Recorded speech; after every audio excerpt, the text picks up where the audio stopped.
Good day. Happy Saturday, and welcome to Children of the Periphery. So, as I always like to do, I will greet chat first. Thanks for all of you who are hanging out and chat with us this Saturday for our debut stream of Season 3 of Children of the Periphery, our sci-fi adventure tale. I will just ask chat to confirm that they can hear me before I go further, because I always like to say hello to chat. It's super important. Y'all are amazing, and we appreciate you showing up and being here. That being said, before we get, thank you, Courtney, I appreciate that. Before we get too far along, I want to point something out to all of you. If you've not been inundated and blasted with it on every social media channel that you see or hear in the past couple of weeks, Monica Games is currently running their Cypher System Evolved crowdfunder. It's over on BackerKit. It was supposed to end yesterday. It has not, because of overtime rules on BackerKit, and they just hit $1 million.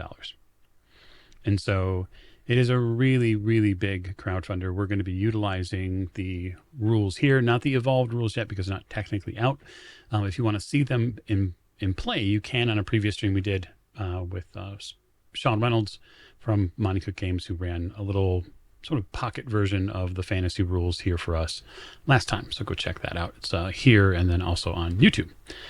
So we have a whole lot of fun to get to today. But before I do, I want to make sure you know who we're playing with. So we're going to start our introductions, which begin to my right. Hi, I'm Morgan, and I play Captain Amara Castra. And Amara is a brash. Oh my gosh, I haven't done this in like... No. All right, I'm doing it over. It's okay. Cut that. No. Nope. Oh yeah, we can't cut that. It's live. I'm Morgan. I play Captain Amara Castra, and Amara is a brash explorer who learns quickly sometimes. And I'm really looking forward to season 3, especially with some new friends. Mm-hmm. And yeah, happy to be here. Cool. Next, Captain Kazra. Hi, I'm Mav. My pronouns are they, them, and I'm playing Tamarisk Anvari, an empathic speaker who commands mental powers and also uses they, them pronouns. Looking forward to season 3. Fabulous, fabulous. And today, last but most certainly not least. Hi, I'm the new friend. I'm Skip. My pronouns are he, him. I'm going to be playing Quinn, who is a lucky warrior who pilots starcrafts. Yes, you do. So that sort of gives a little bit of our foreshadowing, but that's okay. We'll get to that. Your game master for this and really all sessions here under the Children of the Periphery flag is me, and my pronouns are he, him, and I'm super happy to really, really get plugged into this because we had thought for a while about moving and elevating this game to stream, and it's just a great opportunity for us to do it.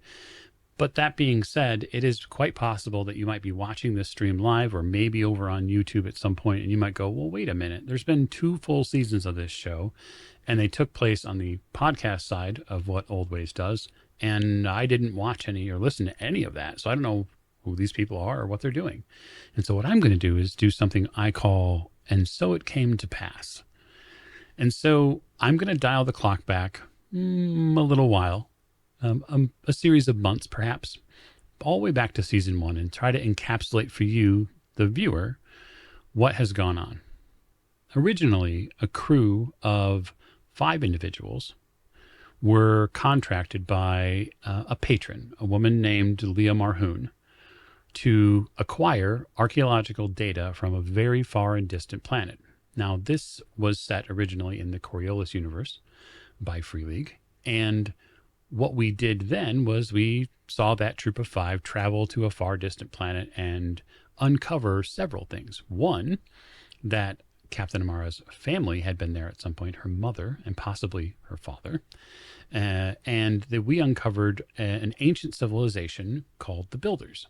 The Builders in the Coriolis universe were responsible for building portals that allowed ships to navigate from one star system to the other. So there's no hyper travel here where ships can by themselves transport like warp or hyperspace and some of the other FTL travel examples in sci-fi. They have to do through portals.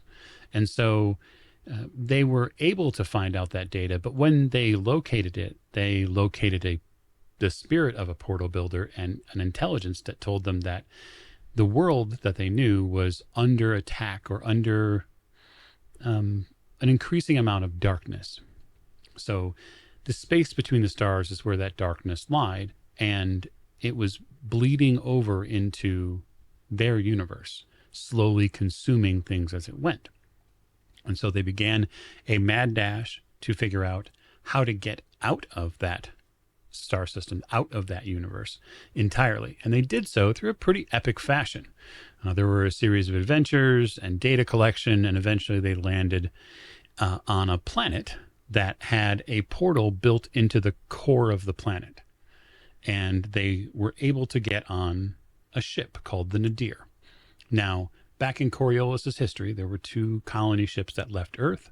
One was the Nadir, and one was what became Coriolis Station. And so those two ships had left Earth after a terrible ecological disaster, and they'd gone to this universe after jumping through what they call horizon realms. And so the crew stashed their ship, the Periphery, inside a very much larger ship that had been renamed the Periphery as a way to cloak its purpose. And they ended up traveling with that ship through to this new and bright and shiny universe, as displayed on the graphic behind us.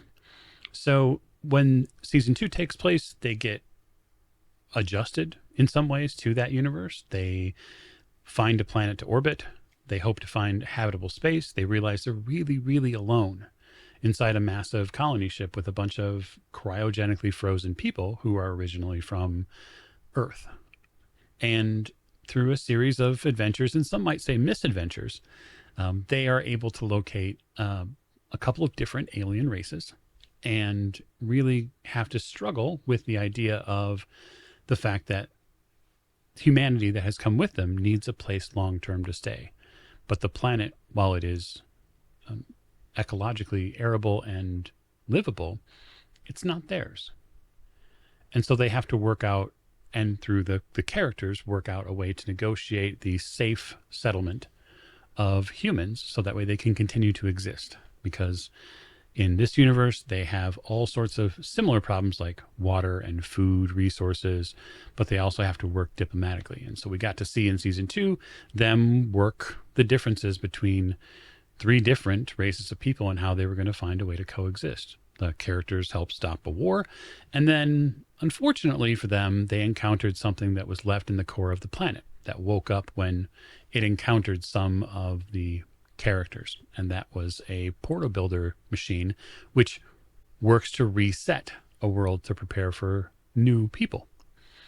It does so by trying to obliterate anything on the planet that it conceives as constructed civilization. They were able to stop that, and they're sort of heroes of the day at the end of season 2, and we're going to pick up our story now about 4 or 5 months after that. So that is about history of a few seasons in about 5 minutes. You can absolutely go check out the show, which is on anywhere you get your podcasts, and you can check it out and hear all of the adventure and romps and fun that they have throughout the first couple seasons. But we are forging a new path today, and so we look forward to that.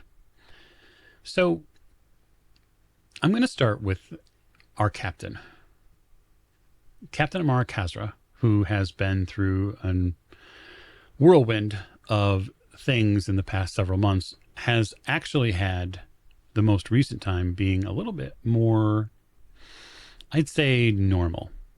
I'm going to stretch the word normal a little bit, because really what you probably get commissioned to do by the Federated Council is kind of play taxi.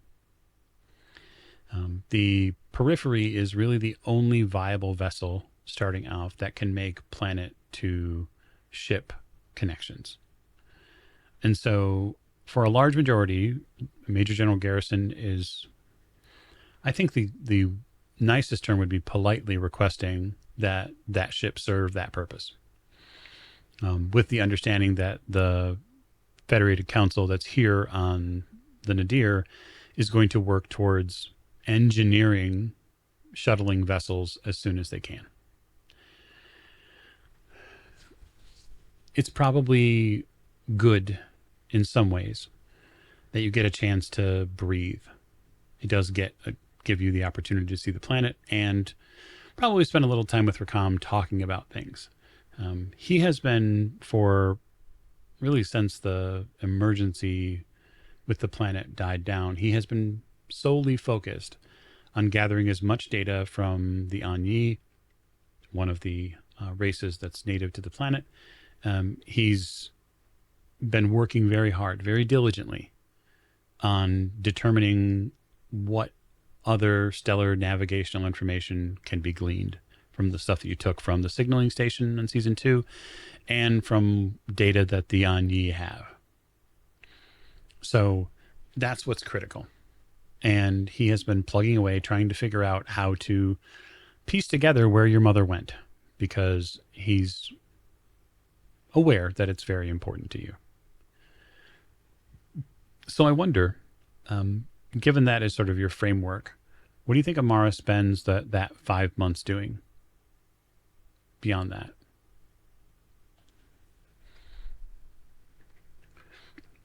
Beyond shuttling supplies and people between the planet and the Nadir. I don't much like General Garrison, Major General Garrison. We're not friends. Nope. We're not going to go have a beer together in a pub. To be clear, that there's probably no beer on the station. There's no beer. There's not enough water. No. To make beer. Or anything else that might help imbibe me and let me put up with the quietness. Sometimes it's too quiet, and I find myself often thinking of, I really should be out there looking for my parents. There's other worlds, other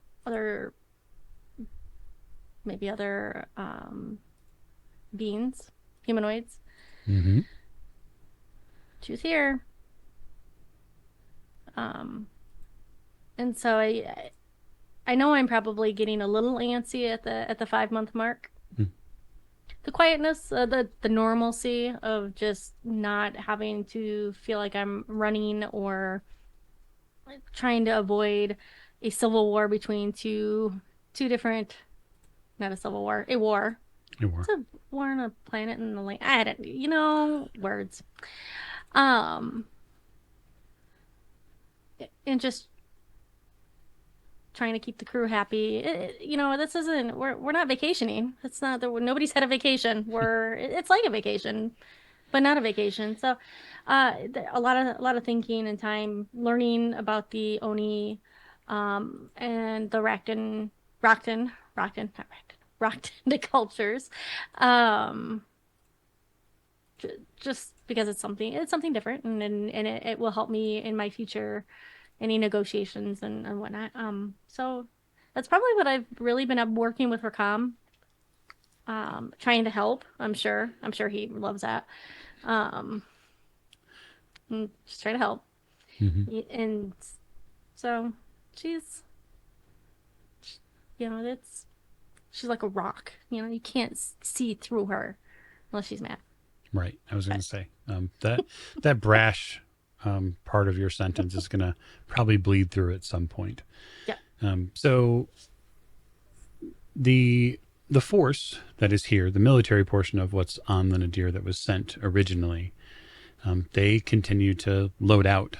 That's part of their mission. But for you, Tamarisk, this is something that you're likely keenly keeping an eye on, just because of the sensitive nature of everything that has gone on. You remember the sort of struggle for power on the Nadir when things got real dicey, and eventually the council sort of pulled the major general back from wanting to be more, we'll say, forward than the council was going to allow.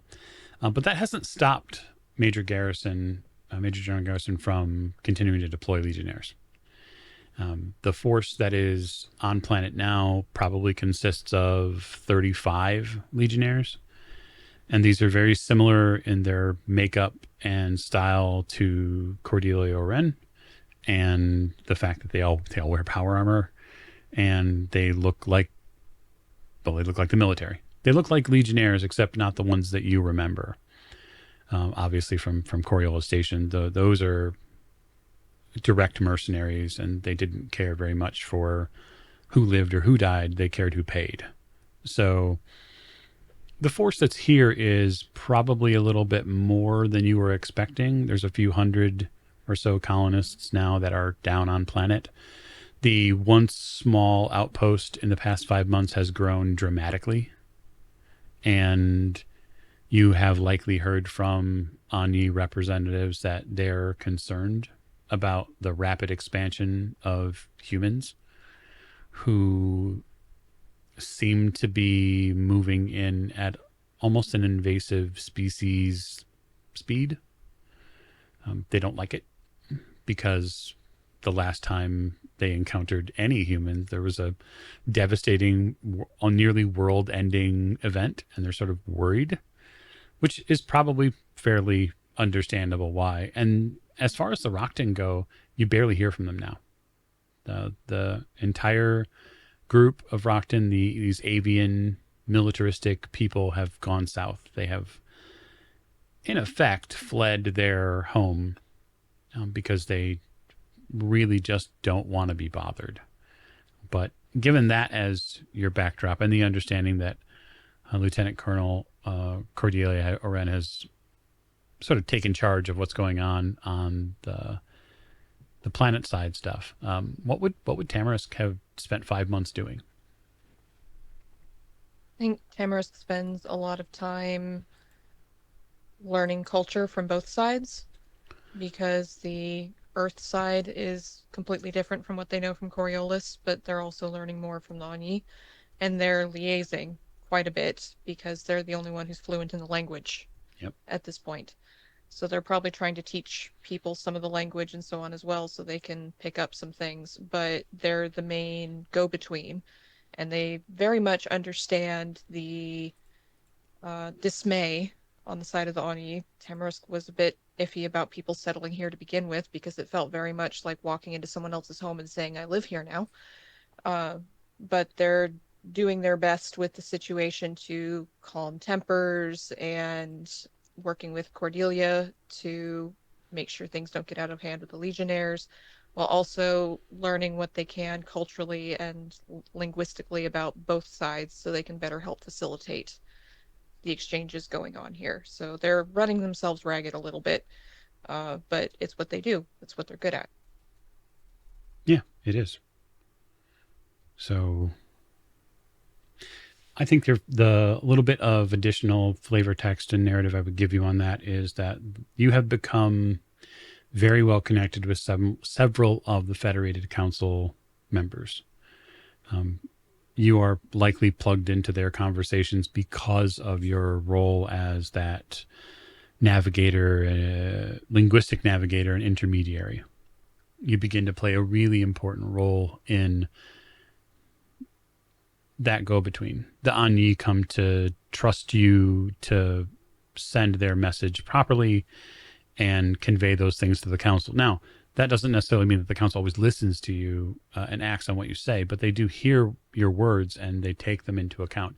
You also get a lot of pushback from other military types who have a directive based off of orders that have been pre-programmed, that were prepared. This is how things are supposed to go, based on a lot of metrics. And there's not a whole lot of feel in those metrics. They're very systematic and they're very cold, and none of them accounted for a planet that was already inhabited. That's probably something you have said ad nauseum in these meetings. So that's the backdrop. But that being said, there are more than just two players here. So I get to give you a bit of a whirlwind history lesson, Skip. This will be fun.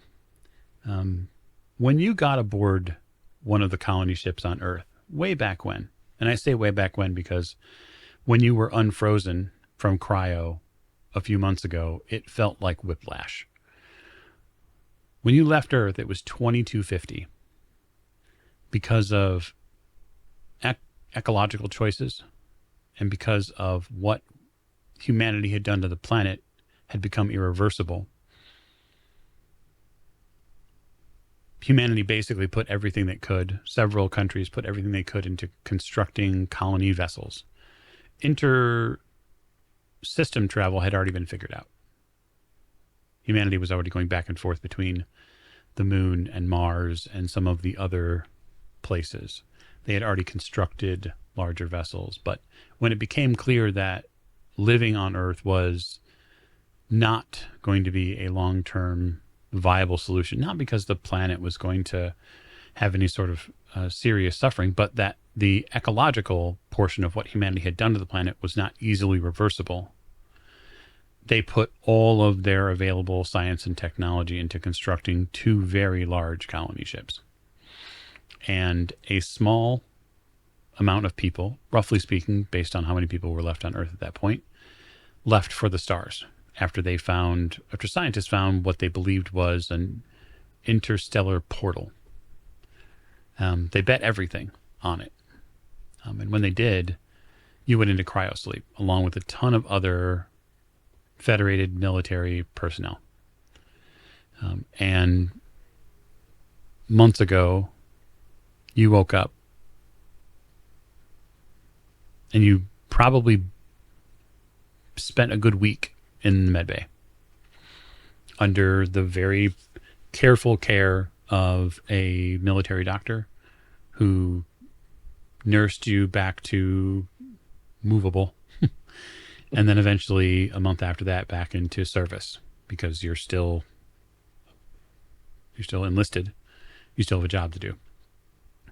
Getting oriented to life aboard the ship, a colony ship that looks like it's 1/4 the size that it was supposed to be,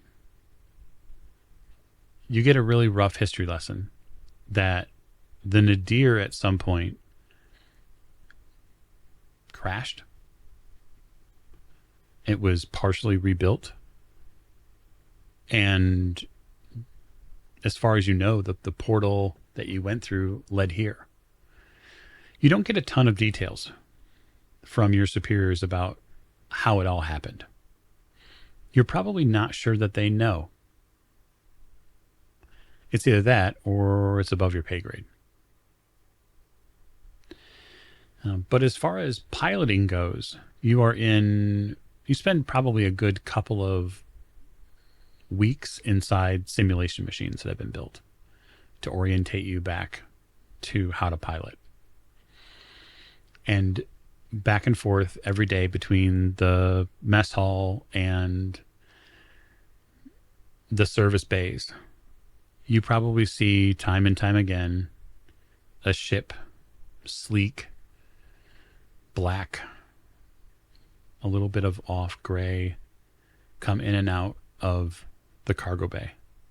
And it looks like something out of science fiction. It's beautiful. And you're not allowed on it, but you're allowed to look. So I wonder, that with that as your backdrop, what do you think you would spend your time doing? Quinn believes in his heart of hearts that he can fly anything. Anything. His family growing up they've all been pilots, even dating back to Earth's World War II. From that line, they have been pilots all along. So he has grown up knowing flying, knowing the ins and outs of airplanes, private, military. He's studied them all. So being sad that he's not allowed on board, what he would do is find out as much technical information about that thing and see exactly what makes it tick. So when hopefully he'll get on board and be able to take the pilot's chair, he'll know exactly what he's doing. Okay.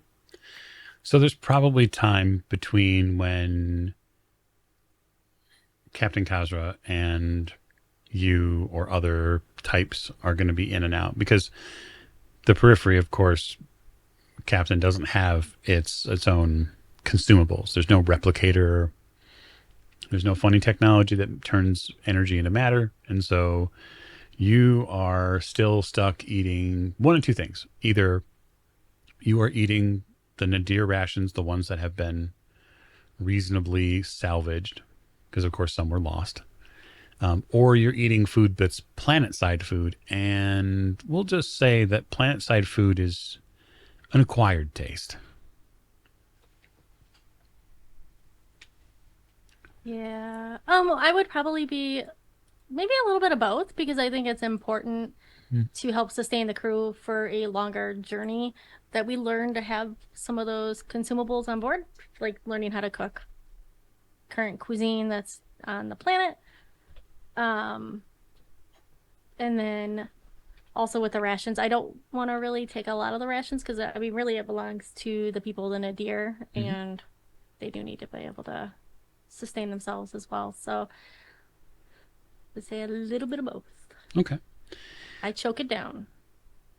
You would be, Skip, your character would be familiar, or at least by name, with Tamarisk. You would have seen them coming in and out of council meetings and likely interfacing with parts of the military that's here. You would also be keenly aware after a few months that the Federated Council and the military that is here, they don't see eye to eye on a whole lot of stuff. There are definite differences between how the military feels its job is to be done. You get a lot of that between fellow officers and enlisted folks.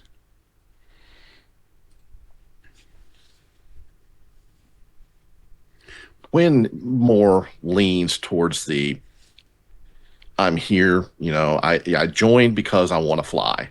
Mm-hmm. But he does not follow the military as precisely as probably he should.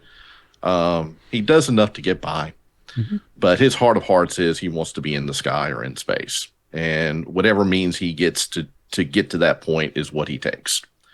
Okay. So he would lean more towards the non-follow walking the straight line military in his conversations and probably friendships that he's beginning to develop in the couple of months that he has been not a popsicle.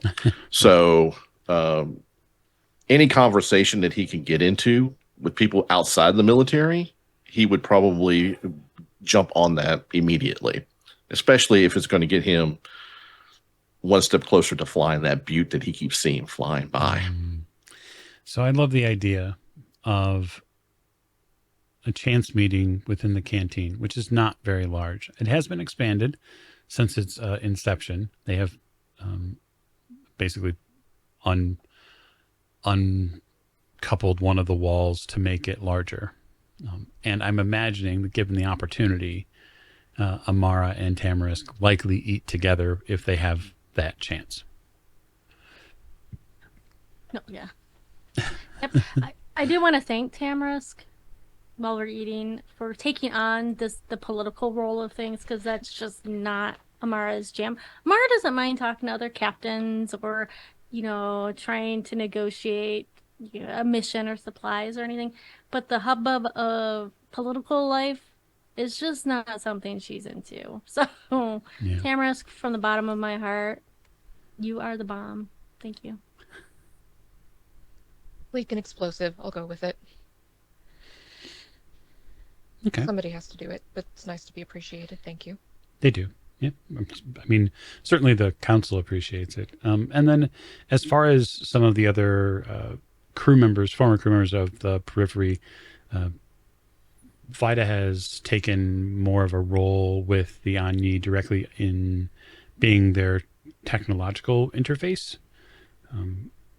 He's been pretty well sequestered on planet to make sure that the builder's machine does not decide that it wants to get re-engaged, and he is trying to find the best way possible to make it so that way the Federated Council can get a hold of technology that will help them expand. So the important note here, sort of as we open narrative play up, will be the nadir still has a problem.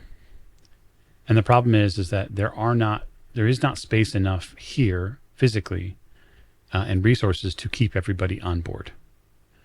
So the cryo work has continued, and they are going to have to continue to build either more settlements or larger settlements, or they're going to have to find a way to supplement in a way where humanity goes. And so that's the big concern. And what you probably have on your docket, at least today or tomorrow, Tamarisk, is look, it's another meeting between the Federated Council and the ONU representatives to figure out where humanity can go and why it can't keep building places on the planet. Meeting number 5,673, more or less. Glad that's you and not me. Quinn, Thank you. That's very helpful. Quinn, you see these two clearly non-military types. You would know them each by name, not know them personally, but know of them. It would be impossible not to on a ship this size with the sheer number of crew. And I would say that it's likely, given your research into what that ship is in the bay, you'd know her captain, certainly. Quinn will just kind of walk by, not engaging as of yet, see what they're both of them are eating, and then he will go get a second helping for them, and then make his way back. Okay, love this. Approaching your table, you see a guy dressed. You can definitely tell is enlisted. He's not wearing any bars, anything like that. In fact, he's wearing the very basic uniform that he can wear. About 6'2", fiery red hair. It's crew cut, but there's enough up there to see that it'll light up a beacon in the darkest hour. He also has a mustache, and it's very well trimmed, deep green eyes. And he walks up to your table and says, Captain Khosra? Yeah, maybe. I'm Quinn. I've been watching your beautiful ship go. May I join you all? Yeah, it's a free ship. Well, thank you. Tamarisk, did I get that right? Yes, do have a seat. Thank you. He'll sit down, put the tray down. I'm Quinn. I'm a pilot here, and he looks around. I love your ship. They won't let me touch it or get anywhere near it, but I love your ship. I've been studying, and he kind of pulls out this little data pad, and I've been studying the way your ship works and flies and everything. And being a pilot myself, I'm just fascinated.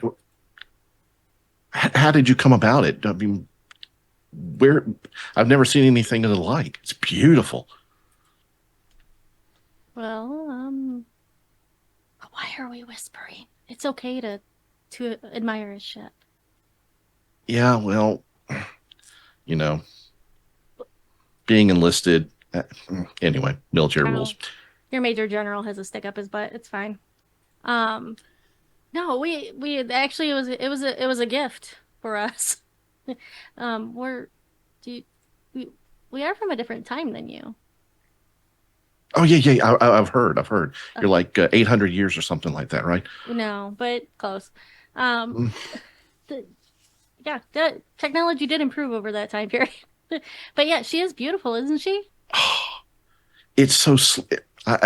In my wildest dreams, my family's been pilots since World War II, and we've flown everything from biplanes to stealth bombers to things like that, and I've never seen anything of the like. It is, it melts my heart every time it goes by, and What's it like flying it? Well, mostly I have Rakam flying because he gets really angry when I don't do the right thing. So he's been doing a lot of the flying. I'm guiding with words. Um, but but it's a smooth fly though. I'm somewhat of a pilot sometimes myself. Camus, do any of the flying? Well, no. No. They don't let me anywhere near the controls. And Oh. frankly, I'm happier not being anywhere near them myself. Thank you very much. I can understand that. Did you want to come take a tour? Really? Yeah, I'm not sure if Rakam's gonna let you touch any of the Oh, buttons or anything. he's the computer thing, right? He's our friend. Right. I read about him. You read He- about him. Well, in the notes, Oh, okay. probably something I shouldn't have seen. Shh, don't tell nobody. But why, if I may ask, and I don't want to be too forward or assuming anything, but why don't you just fly it? Why do you let him? Yeah, because he enjoys it. It seems like, and to be honest, there was this one time when we were landing on the planet, and I might have gotten a little too close to the trees and maybe scraped some of the underbelly of the, Rakam. He keeps me on the straight and narrow. Hmm. I mean, so does Tamarisk, but Rakam too. But you're more than welcome to come take a look at the ship. Always love to have a fellow gearhead around or Oh, pilot or. Do you I know would how to love shoot? it. Hmm? Do you know how to shoot a gun? Yeah, Okay. pretty decent at it. Things just go my way sometimes. So even if I don't aim right, sometimes I hit the target. It's just the way my life has been. Lucky things happen to me, I guess. Do you know how to do you know any first aid? I know enough where to put a band-aid on somebody. That's pretty much it. I like sitting in the pilot's chair. I like the feel of the hum of the engines when you first start out. Just the feel of the either the stick or the wheel or whatever I'm using. It just takes me into a different place. I understand. Mm-hmm. I get that feeling out in space, like this whole planet delivery, for the good of the people, I suppose. Yeah, just stop by, knock on the door. I'll let Rakam know that you're coming. We might not be there. Tamarisk has political duties and making sure that I don't have any. And I'm just doing some studying of the outlying system. Okay, thank you. Oh, here, I'm not hungry. Y'all can have this. I've got to get to my 1,000th training flight in the simulator. It, oh my God, it's so boring. I could do it in my sleep, and I think I did it twice in my sleep before. Again, don't tell nobody. That Major General is a, never mind. But thank you, thank you. And he will get up and smile again and kind of head on his way. Hey, Skip, how old is Quinn? How old does Quinn look? 23. Oh, so he's a youngin'. Okay. He's a youngie. Okay. So there are communications aboard the ship, but they are not as fancy as the communicator that Captain Kazra has. They're more shipboard PA, and you hear over the cantina announcement system a somewhat mechanical voice say, sort of announce into the air your name. Captain Amara Kazra to the bridge.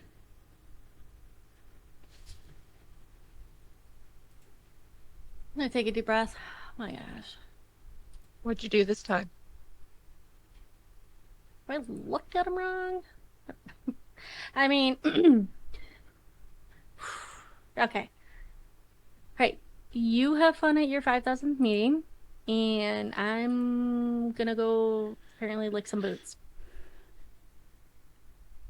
Oh my. It's not that kind of party, Tamras. Okay. Just checking. I would have had to insist I come along. But have fun. Try not to get into too much trouble. I'll do my best. He's probably, you know, he's probably denying my 30th request to go back over to the signal station. Okay. You head out for the bridge. Good luck. So it's important to understand for our viewers who are not maybe familiar with the Nadir, it is a ship, a large ship that is sort of shaped a bit like an acorn.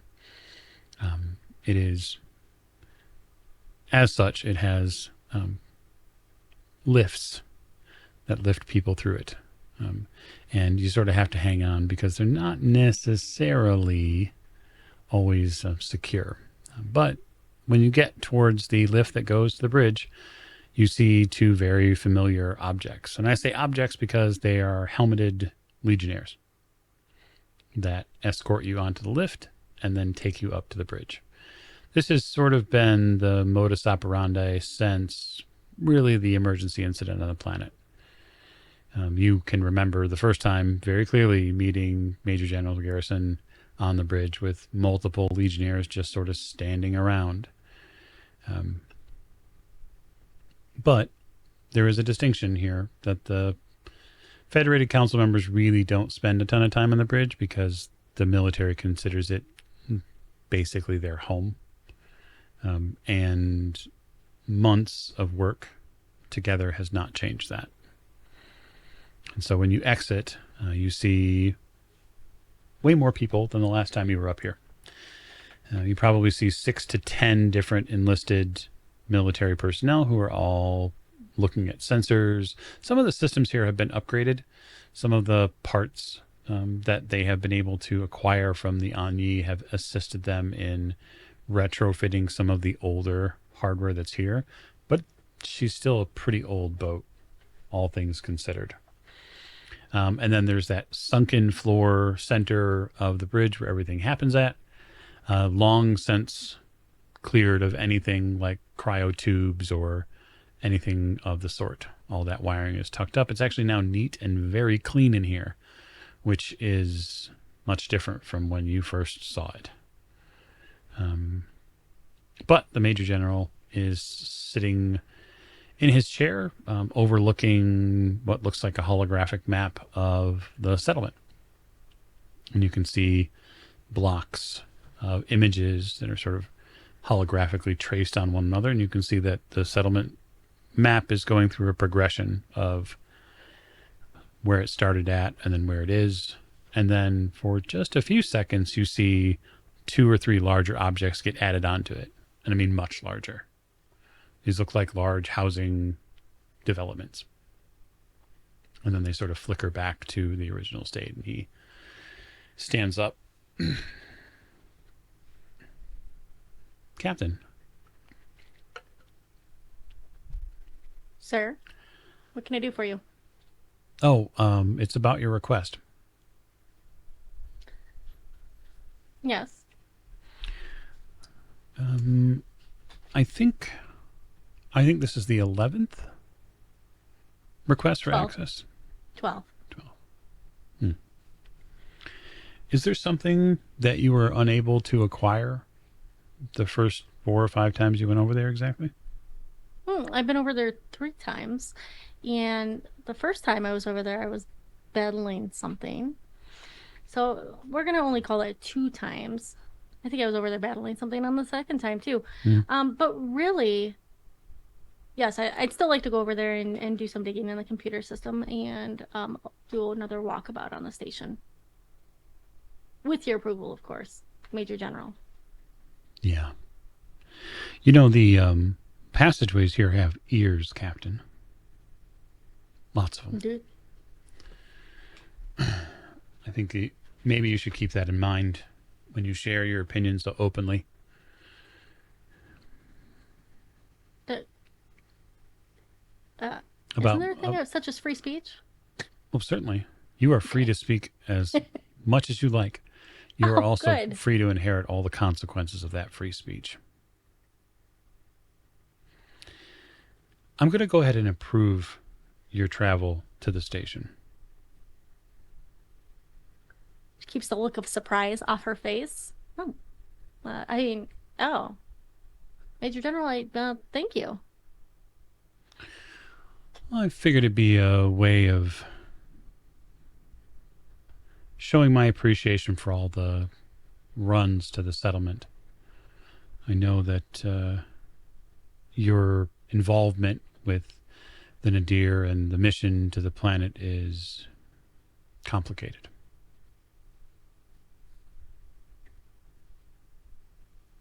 It is. She looks off. So the view screen. Is there a view screen? Oh yeah, There's a view screen. there is. Yep, you can see the planet. There it is. Big, gorgeous ball of non-space set against the backdrop of blackness. It's sort of home, but not. And you don't feel the same ties to it that you would any other planet, really. Yeah, I don't think I really felt. I mean, I grew up on an asteroid belt, so I don't. I've never really had a planet as a home. Maybe someday. But home is the periphery for me. Um, Amara's previous. She looks at him with her big eyes, and so how much longer do you think you're gonna need us? Well, that's actually part of what I wanted to talk to you about. The council has been deliberating a little longer than I had hoped when it comes to our next build out.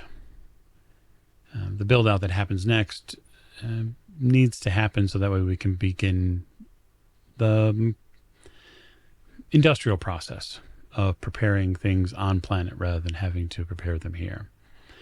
The difficulty when it comes to machining and building things in space is you have to have resources to do that.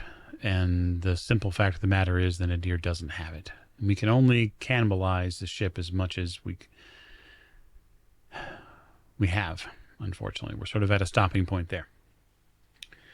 So the idea is, after building some of the smaller and more rudimentary craft, after some of those have been deployed in defense of the ship, the plan is to go to the surface and begin machining and making the industrial superstructures necessary to build their own vessels.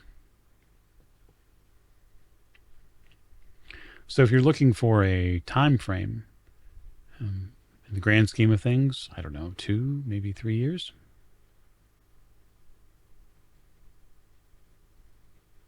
That does not sit well with Amara. She just want to be somebody's. She yearns to explore. I mean, because that's kind of my type. It's right there on the character sheet. Yeah, it's right there.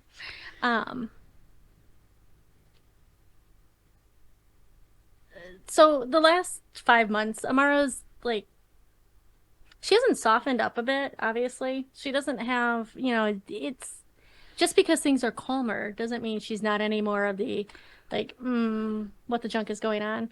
And but the one thing that has changed about her is that her hair's gotten longer. She hasn't cut it. It's because nowhere, she's not gonna have her com do it or anybody else. So her hair's gotten quite, a few inches longer. She can now wear it in a ponytail, a small ponytail, which is kind of cute. She's still wearing this time she's got on a black tank top with probably, or not black tank top, a gray tank top with black pants, and it's dirty because she's been working on the ship in engineering with Fida off on the planet side, and she wished him well. She knew that they needed him and he needed them. She doesn't hug people. She hugged him when he left. But she's been kind of doing some of the engineering stuff, so she's a little dirty. But anyway, she gets this look like, but Major General, have the ONI, have they approved of that big infrastructure on the planet? I mean, what about the pollution? I think that's interesting you bring the ONI up. I say interesting because their ownership of the planet is tentative at best. They've welcomed our people. Mm-hmm. Yes, Th- they This just is their haven't. planet. They haven't welcomed the reality of the situation, though. It's been months, and we're still facing what is in effect an extinction level event for us here on the ship. We have to move forward. Didn't people on primitive Earth like live in tents or live in caves with rocks and use flints to start fires? I'm pretty sure we. I mean, we can work up to that industrialized civilization, can't we? He gives you a strange look. I don't think anybody here wants to go back to living in caves and wearing leathers and perhaps hunting during the day, and nobody wants that life, Captain. She looks down at her black leather pants. What do you mean? What do you know? What do I mean? Um, I'll tell you what I mean. like What I mean is you are one engine failure from being right next to us in that cave. yeah, but I wouldn't. It, it's not fair to the Oni. Well, hello. That was a pop. What's not fair? They have more than enough space underground and above ground if they want it. From my Well, perspective, they're failing to share. well, they see us as a not a not a primitive organization, not a primitive civilization, but they see us as probably. I mean, do you walk around down there with your with large guns and military outfits? You have I your legionnaires walking around down there, right? I don't go down to the planet. Yeah. I'm too needed here. And yes, there are members of the Legion that are down there to protect our people from what we know is an aggressive planet. Yes, there are definitely things down there that will eat Yes. your legionnaires. And I don't think anybody's Nobody wants considering that. even, but we're not talking about paving everything with concrete, Captain. What we're talking about is giving people space so that way they can live their life. Because at some point, the vessel you see around you, the clock will run out on it. That's the reality. I know it's all fine, well, and good to want to do the best and do everything that the Ani wants because they were there first. But there are just realities that we have to accept. And so I'm continuing to press the council for space. And they're going to have to give that message to the Ani. It's either that or we make some really, really hard choices about how many people we can actually support, and no one wants those conversations.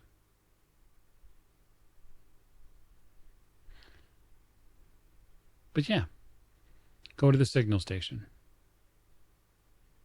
Dig up whatever you need. Because I'll tell you this. In the future, in the near future, the Nadir will probably approach the station and scrap it. Because we'll need the parts. Oh, it's probably good that I'm getting over there now. Which is why I approved it.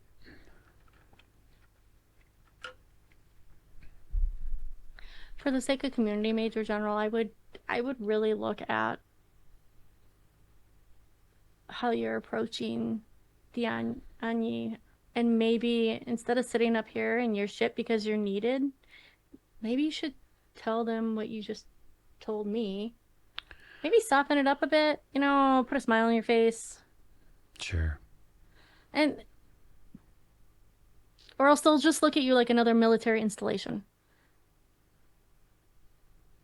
Maybe back in Earth, in the way back, that just storming down there with your legionnaires and your guns and everything. That's how it worked, and it could still work.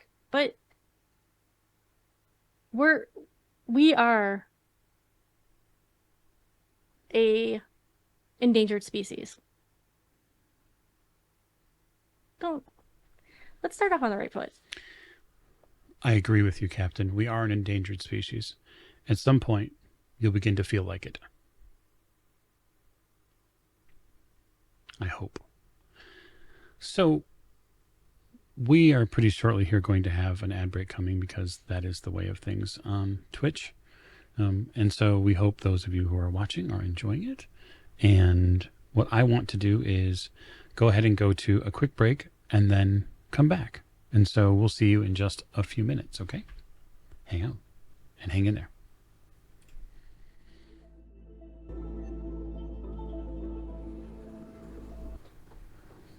Okay. Thanks for sticking with us through break. I appreciate that. And I want to give a shout out to the amazing RQ Stefan who resubbed. So thanks you so much. We appreciate that and your support of the show and all the stuff that you do. We will see you at GameholeCon, which is coming up. And if you are going to be in the Madison area or are planning on coming to GameholeCon, we have an event that's going on Friday night. It'll be a live stream. It'll feature some of these same amazing people plus more. And we're going to try to have a good time. And there are going to be some giveaways like custom dice and dice bags and art and all sorts of stuff, because we just like giving people prizes. It's fun. Okay, so we are going to get back to it, and we will look in now on the Federated Council chambers, which are really more of like a big conference room that have been sort of restyled. This room, Tamarisk, you probably know better than really any room on the ship. Probably better than your own bunk on the Periphery. You have been in here so many times for so often. And it's not that it's not important. It is. But a lot of the same council members have sort of the same opinions. And so you have to work extra hard sometimes to convince people of things. Mm-hmm. And as the council convenes, at this point, there are 7 of them that are available for this meeting. And you see they have their own guest. And that would be everyone's favorite Major General Garrison, who has come in with like a stack of something.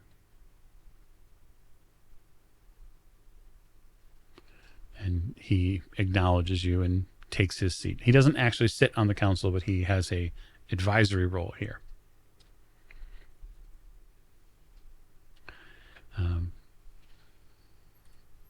Rosemary Orn, the head of the Federated Council, stands up and says, "We're here to convene another meeting and discuss the future of humanity among the stars. I want to thank the Major General for making himself available for this important discussion."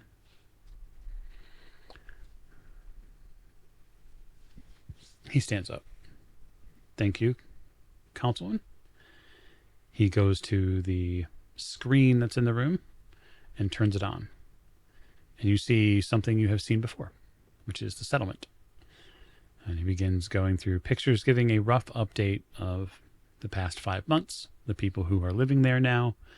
And then he switches to another infographic, and it shows a bunch of bars, it's like a line graph. And you see certain points on that line graph that look maybe it's not a very comfortable conversation you're about to have, it looks like.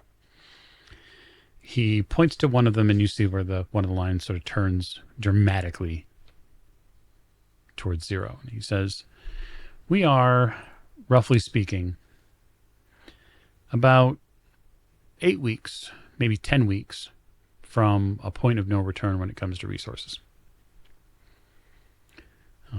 The Nadir has continued its mission under my directive of substituting what we can for water and collectively moving humanity forward.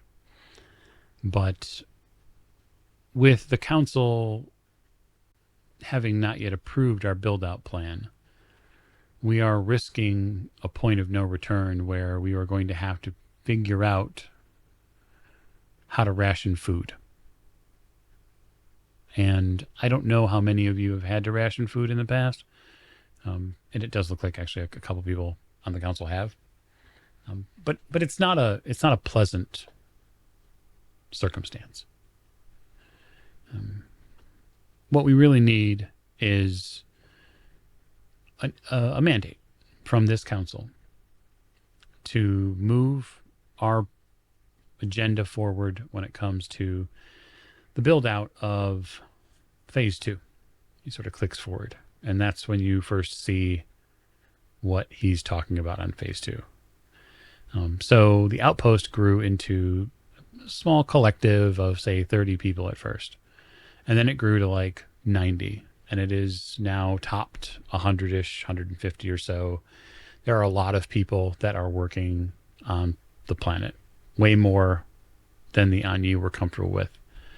They have worked to accept what is going on because they understand humanity's plight, but they're really holding fast to not wanting to move where they live. They don't want to have to vacate the tunnels. They don't, frankly, want to live next to an industrialized human race. The next phase is going to see us work on production facilities so that we can begin producing what we are losing, which is technology.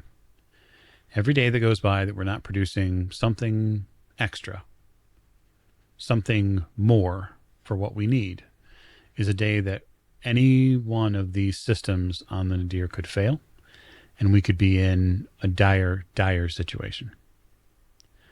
I hope the council understands that we are on the brink. It's right here. He points back to the line graph. This isn't about terrorizing people. And it's not about some sort of military takeover. It's about the hard reality. I understand the Anyi's position as best as has been explained to me. I realize that we are newcomers to this space. But there is an entire planet of space. They cannot own the entire planet.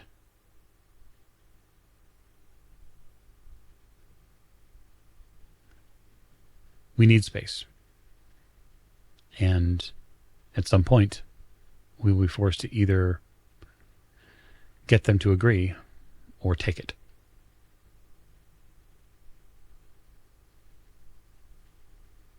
Eyebrows are going up towards my hairline at the moment.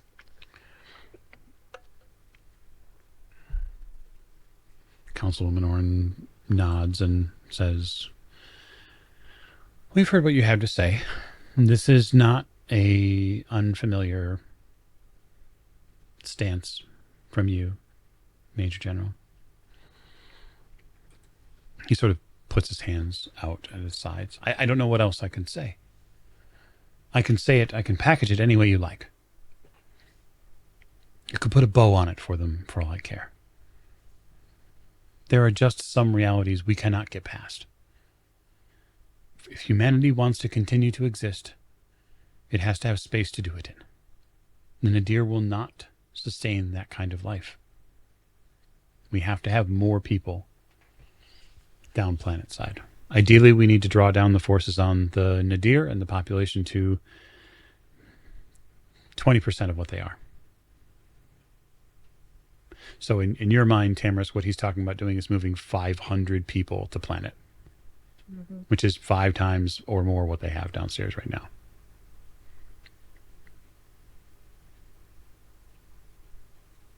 The Anyi have not agreed to this. This is their planet, Major General. We are guests here, and they have already gone far above and beyond what they originally offered to us in order to accommodate.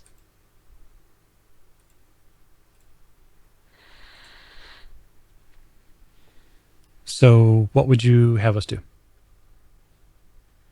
You hadn't been waking so many people up to begin with.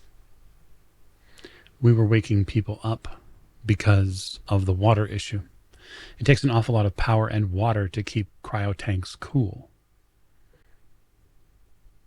Without so many mouths to feed, we could have found another way. But that's a conversation we've had 1,500 times at this point. I won't bore you with repeating it. Mike, like, I'm assuming I know what the planet looks like space-wise. Like, we've done some kind of mapping or something of how much space there is on the planet. Mm-hmm. Okay.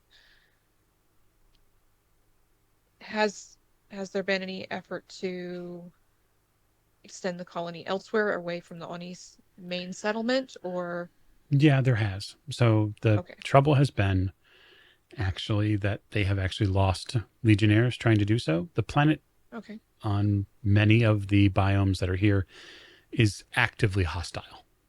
The vegetation Okay. is hostile. The land has, we'll just say, animal life that the legionnaires have to fight to take space with. There, you have had your own experiences on the planet, which have not been, Mm-hmm. frankly, fun.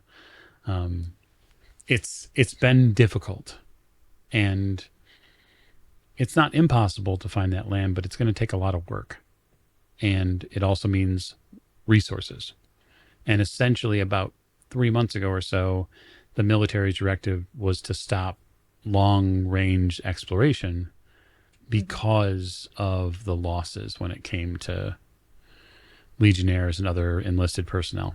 Because people were, hungry, and so they're picking what they think is edible food from the space, and it's getting people sick, or there's plants coming out of the ground, they're eating people. There's all sorts of problems with trying to make a stable civilization on this planet. It's the hard work that, frankly, these humans have not had to do. Mm-hmm. And has there been any look at the surrounding space to see if there's any other planets nearby or any systems nearby? So there What work's is been done there? there is navigational data that was on the signal station, but the difficulty has been twofold. One, the systems, the actual processing systems that are available either on the signaling station or on the nadir, are not capable of really processing like larger astrogational data. Mm-hmm. The Ani don't really have any of that information anymore. It was within their settlement and their city, which was destroyed before they went underground. And so the best possibility of that would be to take something like the Periphery out and really do exploration. But the trouble there is that the Periphery is needed to shuttle people back and forth and supplies to the planet. And so it's a myriad of choices, and none of them seemingly work out very well. Someone's going to have to sacrifice. As I've said before, many times, the best possible solution is finding another place that is not so inhospitable that people can actually live and make a living and build and prosper. You don't have a whole lot of space here to begin with, Major General. You start expanding out further, eventually you're going to keep running into these inhospitable spaces, and the land is going to keep attacking you because the community is going to grow. People are going to have children. Those children will have more children. Pretty soon, you're running out of space to begin with. We already We have can find other places. We like can like where? bring the supplies, extra supplies down in one go or in multiple goes. Periphery can have a look, and we can find the space for everyone to thrive instead of putting your flag down in a place that isn't going to keep you thriving for very long to begin with. So you think that it's better to hope that the Periphery could be sent out to find another planet in the space rather than land and completely colonize the planet that's right underneath us? Yes, it A doesn't like us, land, but a land that doesn't like you, as you've so eloquently put it, that is not going to be easy to take over, and where you've already got other people living. It's going to get very, very, very, very cramped. Very fast. okay. So let's play this out. The Periphery goes and it looks to find another place. It's got what? say maybe a month to locate another planet that has arable land, breathable atmosphere. Let's say that, for instance, it doesn't. What happens then? Then we find another plan. Yes, and anything to not do and use what is right underneath us, right? That doesn't belong to us, Major General. How do you own a planet? You have people who live here. They're not owning the entire planet. It's just there's parts of it we can't get into because the rest of the wildlife has decided that we're food. But they do have homes here that we cannot intrude into. They live here. This is their land. We're going to be repeating some very nasty history if we try to push too much further into that. It's not my decision. The council's here now. They can decide what happens. They have the data. You can all look at it. He sort of gestures to all of them. You make the decision. The military is good about one thing. We'll follow orders.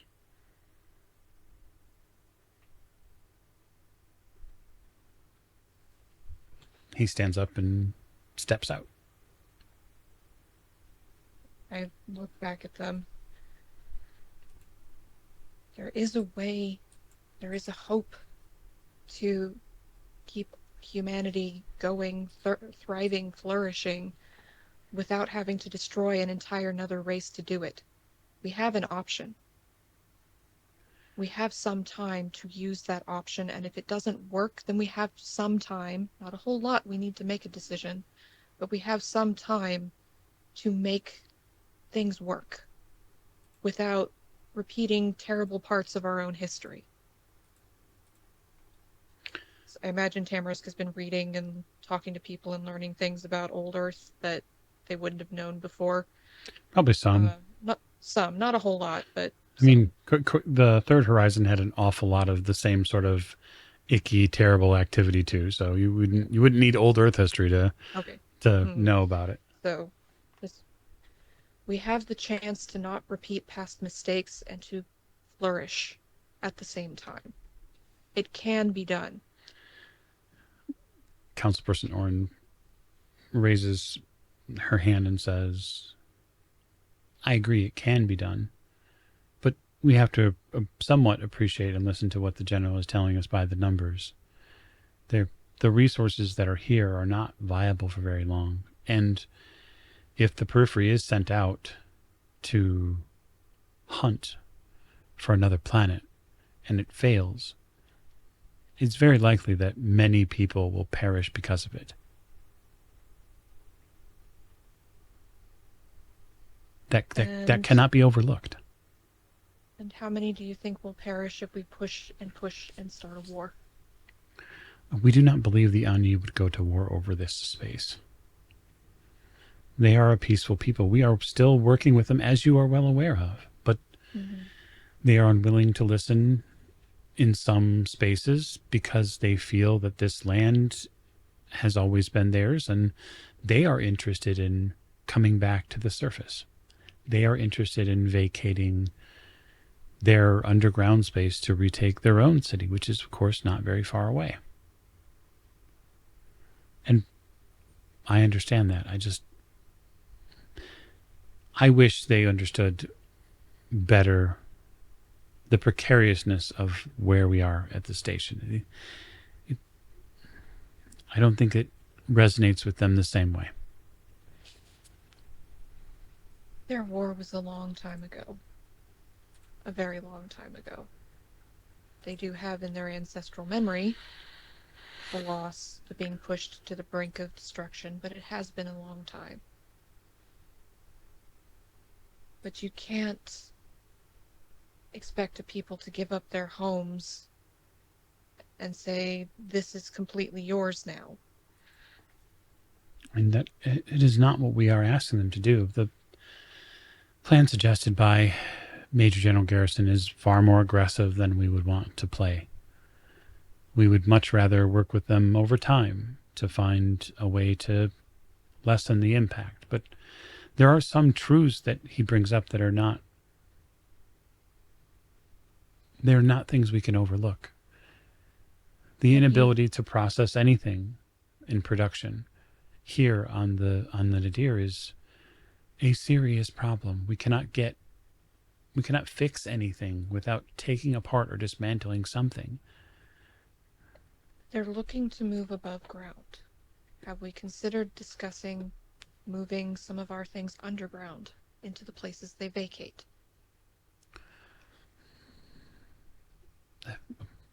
I would be happy to we could certainly discuss it if they're willing to give us that space or lend us, perhaps allow some sort of use of it, then certainly. If you think you could It would, convince them. I can at least have that conversation. I just need to know that this is something we're willing to move forward with.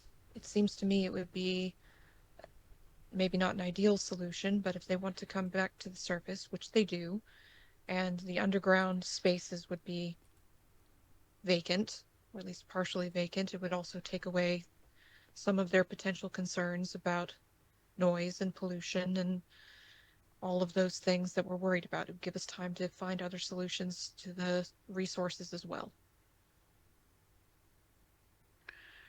All right. So we're going to have our first roll of season 3.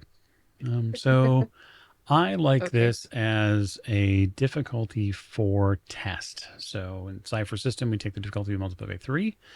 And so this is a 12 or better on D20. Certainly, Tamarisk can bring to bear many of their skills and potential abilities to lower that overall number. We can do that now.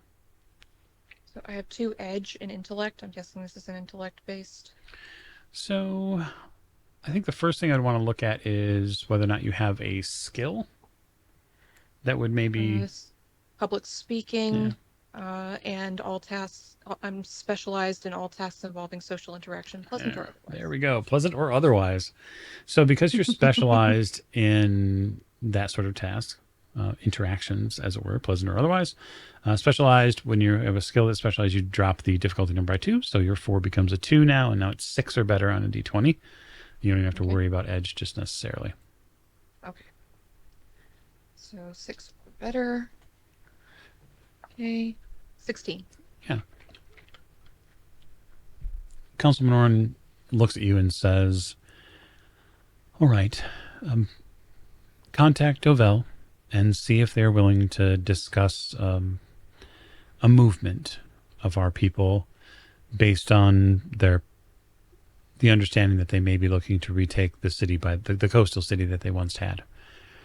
If they are willing, then perhaps we can create a new plan, one that moves people from the nadir to the planet with the understanding that they would use these caves as a temporary shelter, and we'd have to be allowed the ability to make them habitable for humans. If they're not planning to live there, I'm sure we can make that part of the arrangement. I will have a discussion with them. Thank you. Wonderful. Now, for you, Tamarisk, getting a hold of Ovel is not difficult. There is actually a long-range communication device that is inside the engine room or the comms room of the Nadir, and they have it set up, rigged through the signaling station to be able to actually talk to the Anu to sort of request their presence.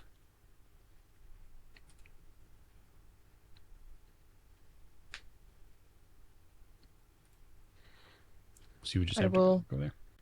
Get a hold of them, him, pronouns. I think it's he, they, if memory serves correctly. That's right. So to get a hold of them as quickly as possible. Mm-hmm. So the faster I can herd off the Major General, the better. Sure. You get a hold of Ovel, and they're happy to discuss with you. They ask if you want to see them in person or if radio communication is enough. If you have the time, in person would be the best, I think. Tamarisk prefers in person where possible because body language, emotion, movement, all of that sort of thing can play into a negotiation. Mhm. Mood in the room, all Sure. of that. So, not, but maybe a minute or so later, you see something that you've seen before now several times, which is the folding and bending of space as a member of the Ani, these blue skinned, slightly larger cranial humanoid shape anyway. Uh, this person, Ovel, comes into the comms room. And it doesn't matter how many times it happens, the enlisted folks are always a little freaked out when reality warps in front of them and someone steps in. Now, they have their own essentially entrance space. It's a circular space on the ground that they keep clear of any material. And so when the space ripples, there's a bunch of alarms that go off in here. And then the bending and curving back of space and time itself happens in front of you. And then Ovel steps through and then adjusts this device that you know is used by the Anya to do so.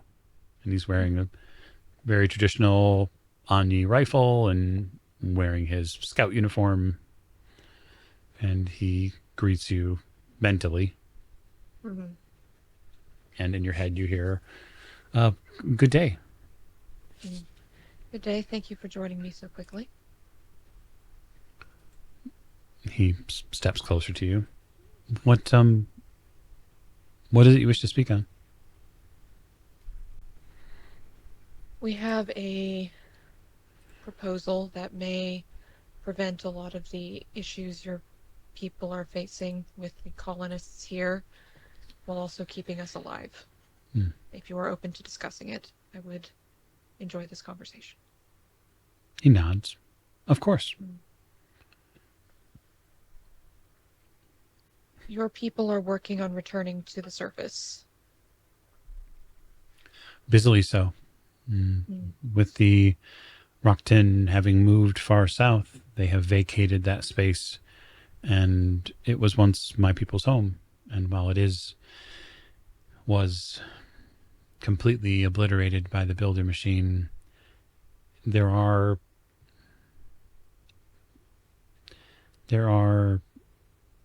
bones, he sort of says with a question mark.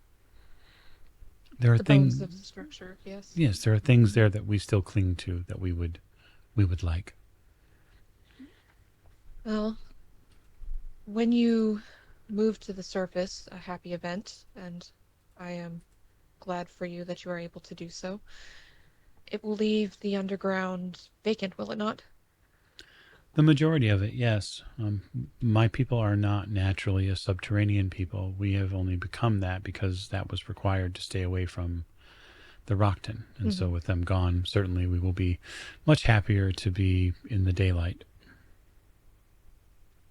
What I would like to propose is what we are looking for potentially other homes, potentially, for humanity, so that we do not overrun you. We could use some of the underground facilities that you leave behind to put ourselves back together, so to speak. It would remove the pollution you were concerned about from the air, the noise. It would prevent us from spreading out too far above the surface.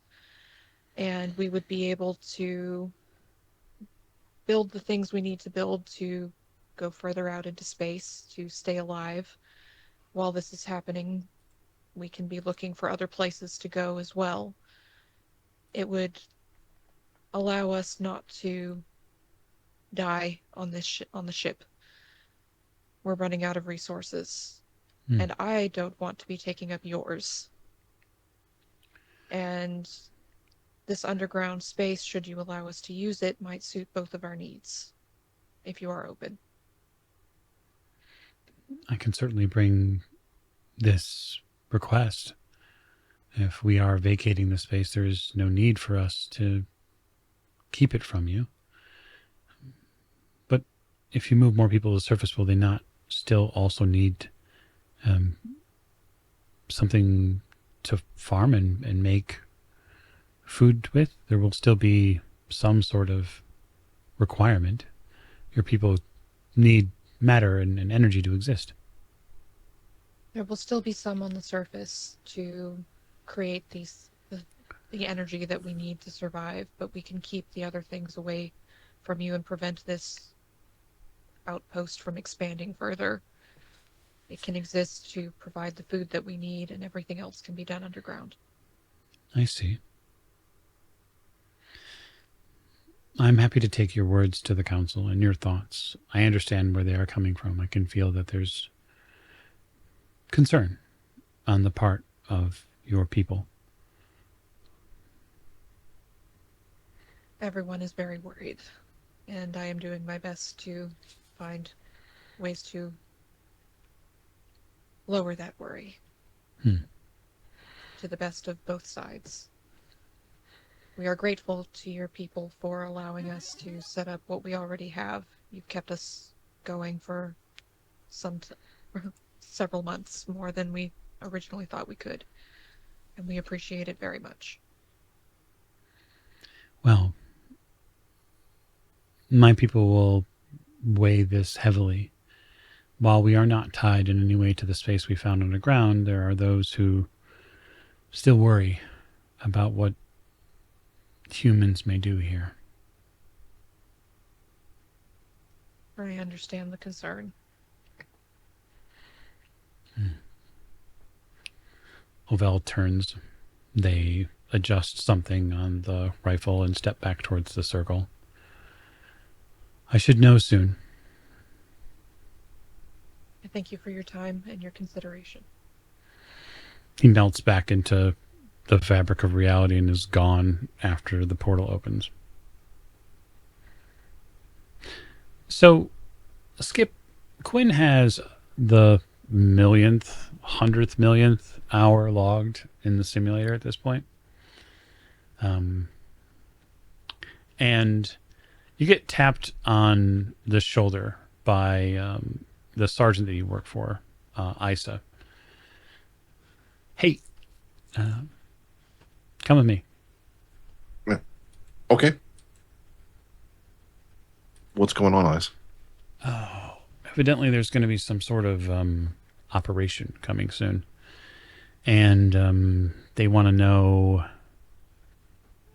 Well, we need to get somebody aboard the ship. And I think they're going to pick you. Really? Yeah, it's got to get approved, though. Okay. What do I need to do to get that approved? You don't get to do anything. You get to sit and wait, just like everybody else. I'm just telling you, though. Well, thank you. I hate waiting. I know. Just be ready and, I don't know, clean yourself up or something. Okay. I can do that. Isa says to you, the Major General has approved recon mission back to the signaling station. Ooh. And they're going to want to send somebody from the military, because technically it's ours now. Okay. I talked to Captain Kazra and Hammers a little bit ago, so I've introduced myself to him. I gave him my lunch. I hope that helped. They still looked a little hungry. Everybody's hungry, Quinn. We're running out of food. I know. But yeah, I'll do whatever I need to do. Just tell me where to go. Go to the cargo bay. Captain, you are likely in the periphery, probably doing any number of different things. At this point, you are hearing from a very lonely artificial intelligence. Rakam. If that wasn't clear. Yeah, just in case it So wasn't clear. some random other There might artificial be intelligence. new viewers who have not yet true. experienced Recom, and so it's important to point out that the ship Mhm. has on it a artificial intelligence that exists as information font, ship's computer, and sometimes um, herbalist, Mhm. botanist, medic, lots of different roles. Ooh, I should have warned our new friend Quinn that if he comes aboard the ship, Rakam may appear in hologram form, and that might scare him. It's possible. He is from the before times. He is. But Rakam says to you, just in the middle of one of the things that you're doing, are we ever going to do anything different? Oh, I hope so, Rakam. I really do. I'm sitting in the engineering doing some maintenance because ship needs to be maintained. Somebody's got to. Yeah, and it's like, yeah, these trips down to the planet. I'm telling you, I'm going stir crazy. You're going stir crazy. I can't even move. Yeah, and you got your hologram. You mean the ship? Yeah, I got my hologram. And when you know what I can do with it? He visually appears. Ta-da! This is it. Ta-da! It's not like there are enough emitters Emitters. to get me around. I can't go anywhere. I can't do anything other than walk around the same ship over and over. We got to see something new, or I am gonna go crazy. Well, as it happens, the Major General, out of the goodness of his heart, Recom has salutes. approved. Yeah, yeah, approved our request to go over to the signal station. Great. When? I don't know. You hear buttons like begin getting pressed and like things engine warm up sequences begin starting. Should we see if Tamarisk wants to come with? Sure. No, sure. I'm sure they're not busy at all talking to 100 different people a day. Well, maybe they want to get away, and maybe it'll be a vacation. We all could use an adventure. Vacation. Yeah, it's where you sit on a beach and you sip drinks out of a plastic cup with an umbrella. That's what I read on the archives. Yeah. Sounds fascinating. It does. Maybe we'll experience that someday. Okay, so I'll call over to Tamarisk. Because the two of you actually have communicators. Yes. Tamarisk, are you there? How's it going? Yes, Captain. Hey, our good friend Major General has approved my 12th request to go over to the signal station. Just wondering Did if what? you wanted to, yeah, signal station. He approved it. I don't know. Maybe he's gonna shoot it while I'm over there, and I don't know. Maybe that's the plan. Maybe we might want to check for charges along the station before we dock. Did you want to come? Get away from here for a little bit and not have 100 people needing my attention? That sounds delightful. When are we going? Well, I mean, it's probably as soon as you get back here. I don't know. Well, On my way. not like we're counting daylight. So, Tamarisk, while you are walking through the cargo bay, you likely spot, because he's not hard at all to pick out, given he's 6+ feet tall, has really red hair, and stares lovingly at a ship. You see Quinn waiting sort of by some cargo crates, and maybe he's cleaning a part of the wall for a really long time. Quinn, isn't it? Hammers, hi. Fancy meeting you here. Yeah. Straightens his uniform for the 100th time since he's been standing here. Coming to have a little tour, are you? I don't know. I was told to be here by one of my Oh. superiors. Yeah. I apparently y'all are going over to the signal station. maybe? Yes. And there's a chance that they want to send military personnel with you, and I'm hoping it's going to be me, but I don't know yet. Glow blink. One moment. I'm gonna Mhm. go on and see Amara and Okay. tell her about this update before Quinn has the chance to. Quinn, you see something Or the you probably have not seen before, which is the deck, the loading deck load, like the gangway, like sort of descend, and you get to see sort of into the ship just a bit as Tamarisk makes their way up. And then it closes. Captain. Tamarisk, how was your meeting? I might have figured out a way for us to not invade the planet, but we'll see how that goes in negotiations once everyone comes back to the table. Going to the signal station, apparently we might be having a guest coming with us. Oh, really? Oh, might that Uh, be?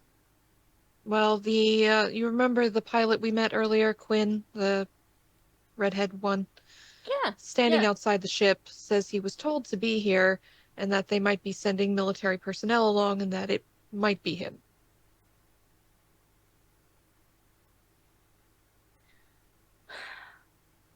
I get up from my kneeling position, just like throw my rag down that I have, and I throw the other tool that I have down, which is probably a wrench or something. It's their problem, That, Captain. that damn Major General Garrison. Ugh. Okay. Well, at least we can go over to the signal station. Oh, we're getting a communication from the station. Bet we are. Oh, here it is. You see it. You see it put on one of the engineering screens. It's essentially an email, for lack of a better term, from the military command temporarily assigning Quinn as a representative from the Federated military to the Periphery for its trip to the signal station. The Periphery is not. I'm starting to like. Well, I'm in a rant. The Periphery is not a military ship. How many times do I have to tell them that? We are not a. This is. I could take off right now and go exploring Captain? in another part of the universe. And oh, how is he gonna stop me with his piece of Captain? shit? Nadir right here. No. Yes. I'm sorry, Yes, Tamarisk. Captain. I am aware, but your energy would perhaps be best conserved for getting to the station. And out of all the people who could have been coming with us, it's that very optimistic young man who really likes flying things and not a legionnaire in heavy power armor who's going to stand behind you ominously the entire time.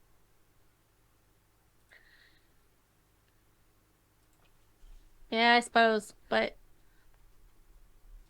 I am here because I have a good heart. I'm not here or something. I am not here because I am a military person. And if he thinks I'm going to take orders from him for the next 2 years, he has got something else coming. All right, I'm done. All right. We can talk later. We might be able to get around that. But we should perhaps invite Quinn aboard, I suppose, if he's going to be joining us. He's just standing, staring lovingly at the ship outside. Well, that's going to get awkward. Okay. Yes. Arcam, can you lower the loading dock door and let our new friend on, please? Certainly. Thank you. Quinn, you see the ramp lower. His eyes get big again. Straightens his uniform for the 101st time standing there. You're going to wear out the shoulders. Mm-hmm. Kind of looks in. There's an audible sound that comes from the ship. It's a voice, and it says, "Quinn, please join us." Eyes get really big. Smile gets really big. And he'll just slowly walk, staring at every inch of the ship that he can as he's walking in. Yeah, so it's really unlike anything you've gotten a chance to experience. Even the fast craft that are here, some of these, there are a couple of vessels that the Nadir have attached to it as sort of sister or complementary vessels. They're very small, 1 or 2 man scout ships. They're not in service right now because there's no fuel for them. That's one of the pain points when it comes to what the military is dealing with, that there are actual small scout ships, but you can't fly them because they don't have any juice. So that's the tough part. This is not like that at all. This is a ship that's 2 or 3 times larger than one of the smaller scout ships. It's just as sleek and well put together on the inside as it is the outside.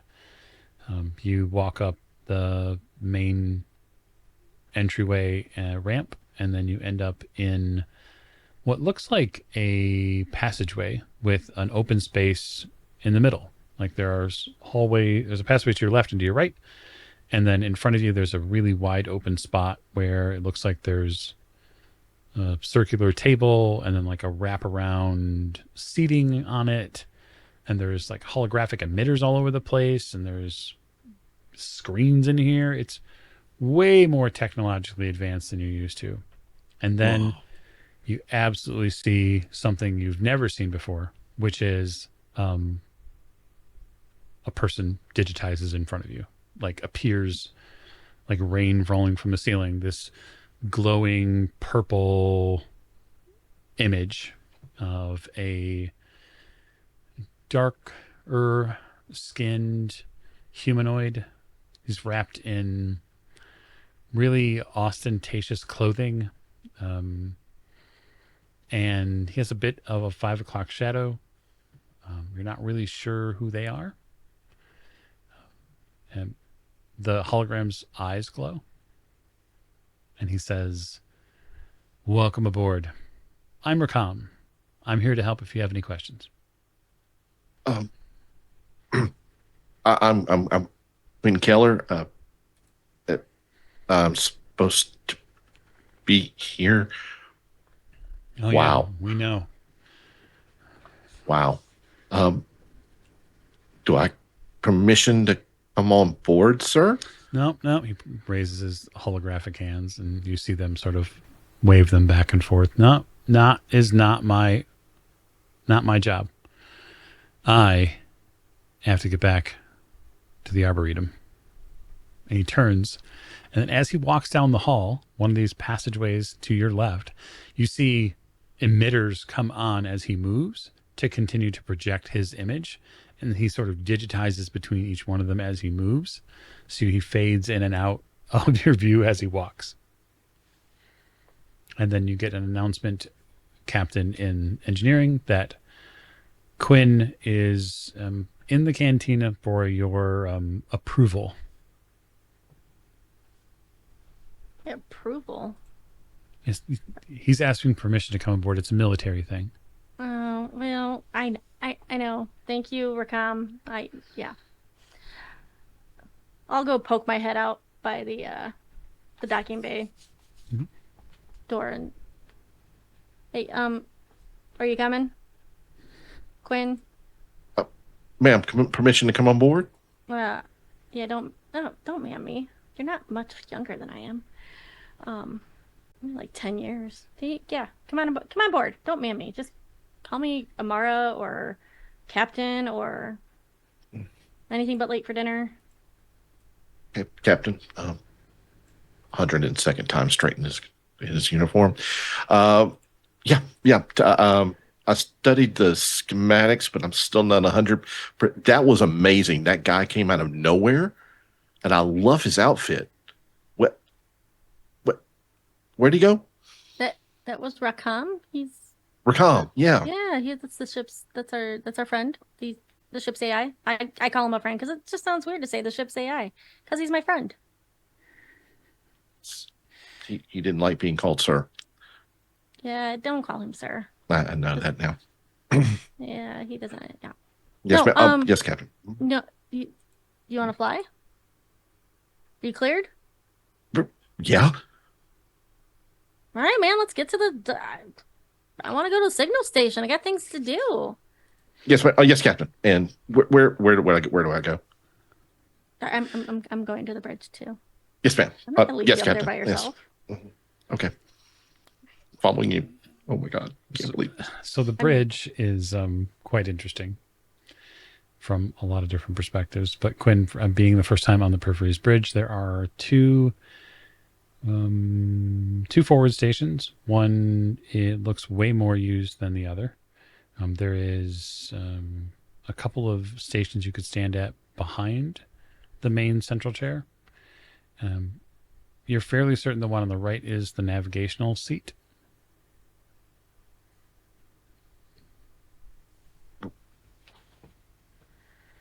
Yeah. Where sit where down. do I? Right there. Right there. Okay. You're I'll good. sit down where she tells me to sit down. You need to just take it down a notch from this military. Yes, ma'am. What do I do? Because, yeah, I understand they like beat that into you in military school or something, A lot. but a lot, yes. But we're a little bit more laid back here. Okay, I'm a little bit more laid back here on the Periphery. Mhm. Yeah. So just relax. Relax. You'll be fine. Right there's good. So the controls are not as you would expect them. So there is a rudimentary manual stick here that is available to you, but most of the controls here are pad digital controls. And so it is going to take you a little bit of time to get used to that. They're also, like the actual navigation of the ship itself, the seat is not in the right position. You're 6'2", you're way taller than the person who used to fly this. You can tell because when you try to sit down, you have to stand back up. It's the chair adjustable. Yes. Okay. Adjust the chair. There's a small LCD, what you think is an LCD screen to the right. And it's on that you suddenly see a face. It's freaky. And that's for comm. Hi. Hi. Hey, just so you know, we like to keep the ship in pristine condition. Mm-hmm. So don't run it into anything. I would never, ever intentionally damage this beautiful piece of machinery. I'm going to remember you said that.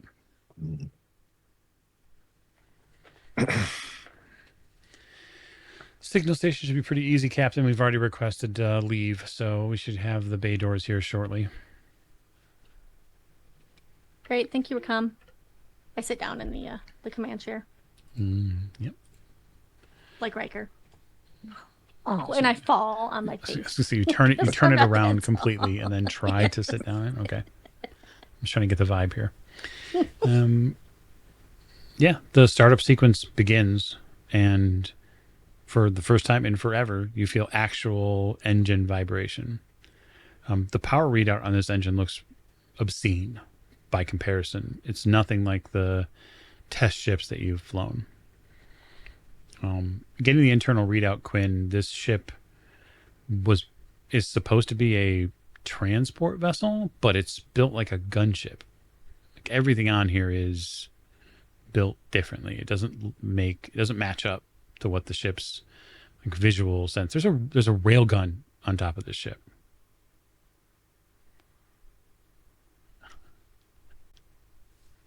Captain, this ship's been, I'm assuming, was intended for one use and has been modified?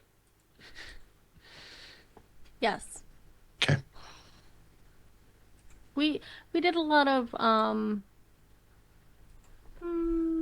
supply runs back where we came from. Hmm. But yes, the intended use of the ship originally was for military. Rakam, am I saying that right? How can I help you? Can I configure this a little bit differently? Yeah, sure. Have at it. Quinn will just kind of move things around a little bit, so he's more right-handed than left, so most of the stuff is going to be on the right-hand side for him. Okay. But he'll just try to configure it the best he can this first time until he gets kind of used to it. Okay. Just something he's more comfortable with. And then just waits patiently and eagerly. The bay doors confirm that they're open. You get that from the readout here. So you are effectively clear for takeoff. And to do that, Quinn, you're going to have to make me a piloting roll because this is the first time that you've piloted out of the ship. Mhm. So I'm going to give you a difficulty, normally difficulty 3 challenge, but I'm going to hinder you slightly because this is the first time you have flown this vessel. That will raise our target number to 4. You can apply your own skills or abilities to lower that if you'd like. Okay. Well, first of all, I am trained in piloting, so that's going to take it back down To 3. to a 3. Yep. Okay. Looking over, would a data jack work in this situation? If you're actually going to physically plug in to it and utilize that, yes, it's considered an asset.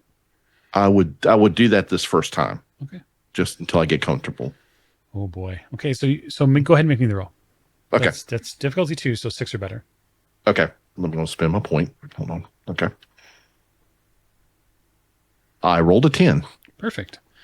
So you take out a sort of not standard issue, but you take out one of the pieces of equipment you've been issued, which is your data jack, and you pull the lead from it, and then you plug in. And this is going to help you acquaint with the sort of flow of the data that comes from the ship and the systems that say get plugged into you. It also suddenly puts a bunch of data in your head about where the ship's at and its navigational information, and you begin to make your way out. And that's when the somewhat unsettling voice is now in your head of Rakam, who says, "Easy does it. Nice and easy." Looks around, doesn't see him on the screen, and it's like, oh yeah, okay. Sorry, I should have told you about that. He says it out loud. I'm even thinking he can probably think it. Yes, consent is always approved. My apologies. I'm still just very, very, very nervous. That's okay. And you take off for the signaling station. We are going to take our last break of today. And so we will see you just in a few minutes. And welcome back. All right. So our Periphery has exited the Nadir, and under the fancy flying of Quinn, has managed to exit properly and without any concern. The signaling station, which was somewhat of a large part of season 2 when it came to interacting with the environment when the crew first arrived, is not terribly far off from the Nadir now. It's maybe a 2 or 3 minute flight at best. But it's still exciting, Quinn. It's still fun to get out and actually see and feel all the different sensations of being off the Nadir and being in what is effectively a spacecraft, a real spacecraft. There are 2 ways to get into the signaling station. One would be through the umbilical cord that can connect to one of the airlocks, which we have had so much fun with in the past. The other would be using the access code that you now have to the main cargo area on the on the signaling station to have a place where the Periphery can actually land now and make things a little simpler. So I guess I'll just ask Quinn, or for that matter, the captain, where you're directing him to go.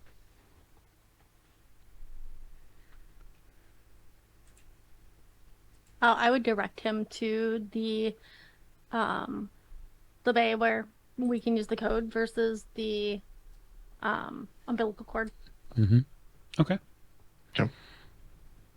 I will make my way over to that location, taking the long way around. Okay. Yeah, you take the long way around um, just to get an idea of what the ship can do. Mm-hmm. It's this thing is meant for way more than just shuttling people up and down. It moves unbelievably smooth. This isn't a supply ship. You're pretty sure of that now. So I won't make you roll docking. I don't really feel it's necessary. Rakam knows what to do, knows how to deploy the umbilical tube so that way you can get connected to the airlock. He does that effortlessly, and probably without asking, and then materializes on the bridge in a completely different color. He's now different shades of tan and gray. He's changed his outfit. It's something a little bit more spacer worthy. This actually for you, Tamara, looks like almost like a play on one of your outfits.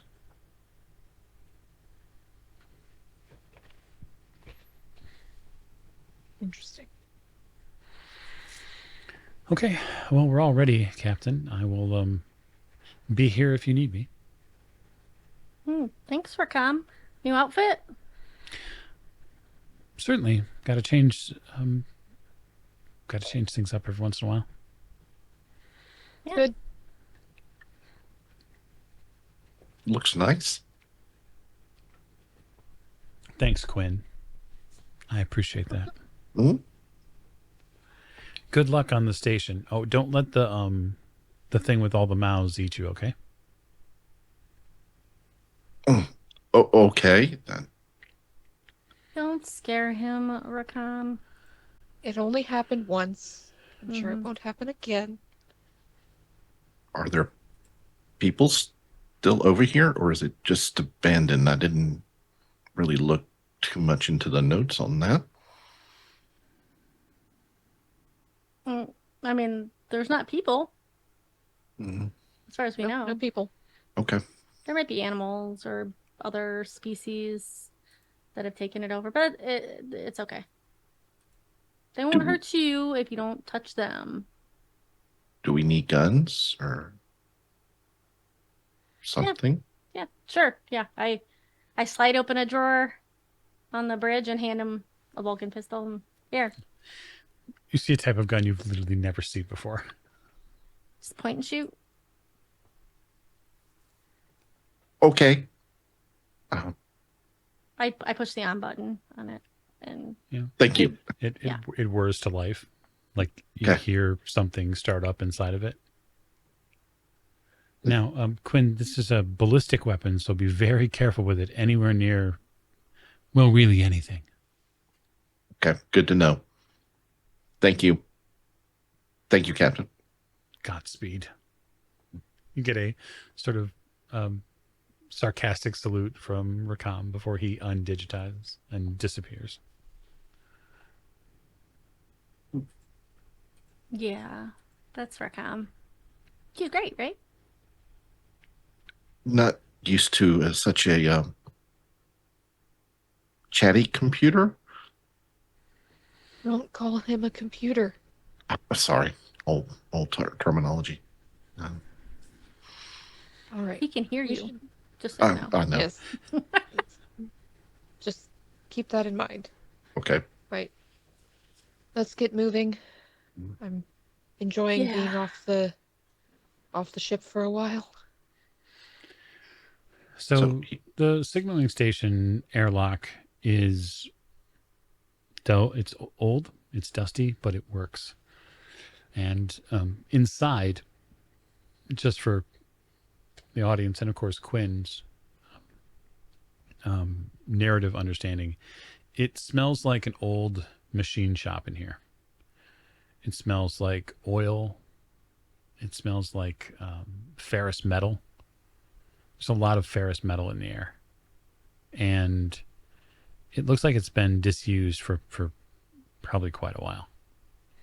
But you'd probably get the notion that Captain Kazra and also Tamarisk would know their way around this place. They seem to move as if they've been here and have some understanding of it.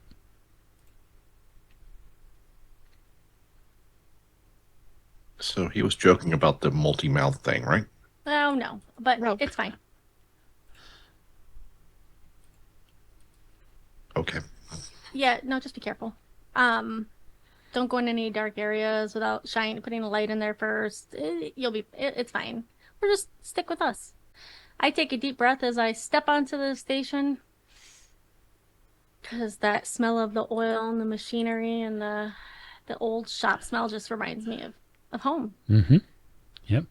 In fact, your last touch point when it came to anything close to home was seen on this station in a blurry CCTV video that was taken when your mother appeared out of a ship and went through some things in the cargo bay and then left. Yeah. Someday I'll be able to look for her. But okay. All right, Calm. Captain. Yes. What is it we're after? I want to go through the items in the cargo bay again. I want to walk through the station, and I want to go through the computer for any other information that we might have missed, files that might be hidden. We haven't really had a chance. It was always rush when we were over here. So now that we have some time, I'd like to take some time to do that. That is what I'm doing. If you'd like to help, that would be amazing. I'm here to help. That's my job. All right, let's start looking through things in the cargo bay that might seem out of place. They're not Oni or Rockton centric. They look, well, human, like something that we would have brought over from the third horizon. The third horizon? Mm-hmm. The third horizon. Yes. Yes. The aforementioned third horizon. So depending upon how you want to approach the search of the station and where you want to go, I will just say that there's probably three main areas. One is the communications portion, which is the effective bridge of this space station. Both the captain and Tamarisk have been there before. You're fairly familiar with the lift of how to get up there. So there's certainly any computer systems or data systems seem to be up there, at least from what you have investigated before. There is the cargo and once processing section of this signaling station that is where you landed at. You'll get out into that space. That is a much wider space, takes up several decks, and has been one of two places where you have encountered life forms on this station before. The third spot is essentially all the intermingling habitat rooms or communal spaces when the station once supported staff here. So you tell me where you want to go, and I will give you the appropriate target number to find anything you maybe haven't found before. Let's start in the cargo bay because that's where we are. We're there now, right? Yep. We're near there. Mm-hmm. So let's start with there because that's where we had seen her on the video. Mm-hmm. And yeah, we've looked through stuff, but again, haven't had that time to be able to do that. Like really go through stuff. Sure. Okay. So a search of the cargo bay or sort of a in-depth search is probably difficulty. It's probably a target number 4 challenge, I think, given what you're looking for. And then anything that is perception based could assist with this roll. So that could be an asset or that could be a skill. Are we all making that roll? I think you're all welcome to make that roll. Okay. Each roll will take an hour of time. They said it's a difficulty 4, so then I will apply my effort to my intellect. Okay. I have an edge in intellect though, so it only cost me 2 points versus 3. Yep.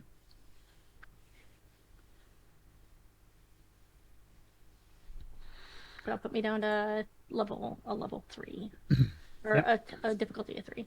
Yeah. So applying effort is available for sure.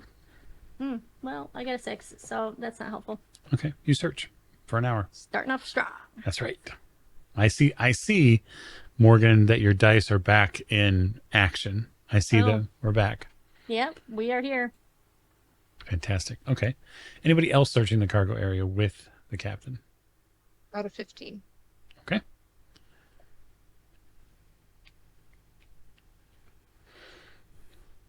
I have a 9. Okay. So 15 is going to be the best of the rolls, and it's actually going to be the one that connects it. So it takes quite a while. Tamarisk, you end up hunting in a space near one of these junk piles. Now remember, this cargo area is full of basically leftover refuse and broken down machinery that was being turned into scrap. But one of the things that you find in here is seemingly an interesting piece of equipment. It looks like it's some sort of storage device. It's some sort of computer storage device, although knowing what kind it is difficult. The reason why it triggers your eyes to land on it is it sure reminds you an awful lot of the storage devices that used to be on Coriolis Station that other people would carry around with them. So why you get it so vividly as you see it is this feels like the third horizon. It shouldn't be here, but it is. Captain, I found something. Yeah, I come up from some probably garbage piles. That's got stuff. Yeah, what you did? What'd you find, Tamarisk? This is what we would use on Coriolis. Storage Oh. device. Yeah, for information sharing and whatnot. Yeah, It shouldn't be here. well, that's true. Are we sure we didn't drop it in any of our? Very certain. Okay. I hold out my hand to take a look at it. It's heavy. So imagine carrying like this is it's about the size of say a modern day thermos. Cylindrical. It's got data entry points and looks like chopped off plugs. So it's going to take a little bit of mechanical reworking to get this thing, if it still holds data, which you hope it does. But to get it figured out is going to be a little bit of a technical task, at least to get it powered up. But it's probably, about the size and weight of a full coffee thermos. Is there any symbols, etchings? Oh, yeah. Anything on it? Yeah, absolutely. It's got all the stylization. The reason why Tamarisk picked it out was they saw that it has all of that beautiful stylistic engravings on the side. There were so many things, so many pieces of technology in the Third Horizon that were also art objects that this stands out after being uncovered from, piles of basically refuse.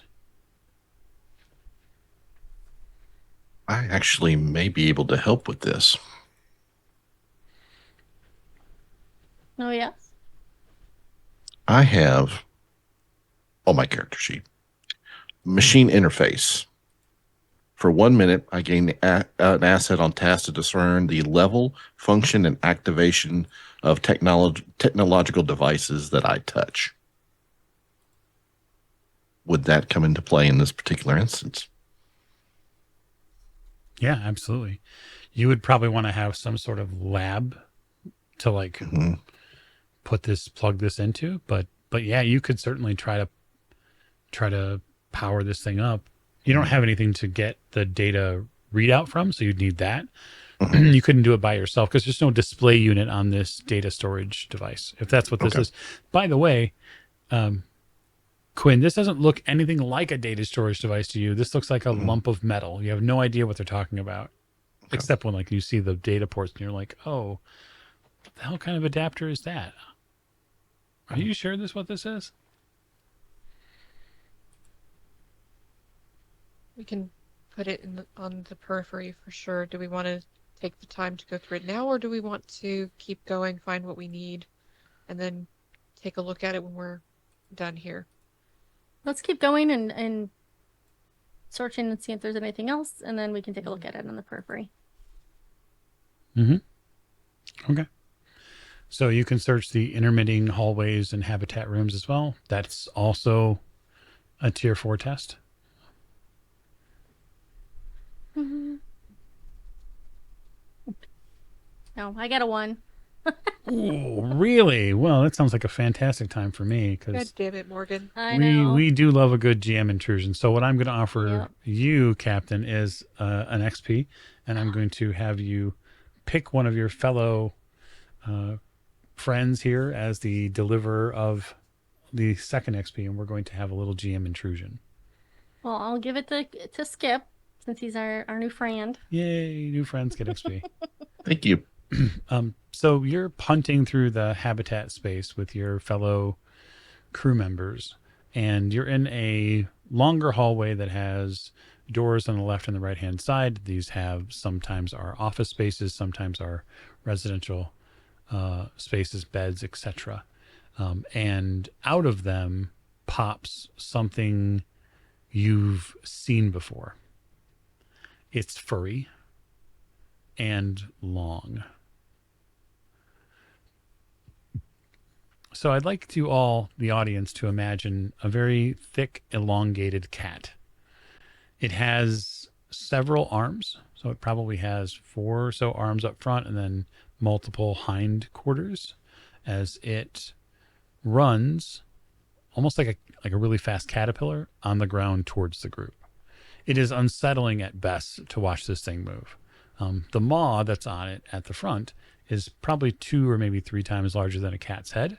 And when it comes at you, Captain, it does so with its mouth open because it is desperately hungry. And so we're going to have a little speed test and talk about initiative. Okay. Here, kitty, kitty, kitty, kitty. Can I pet that dog?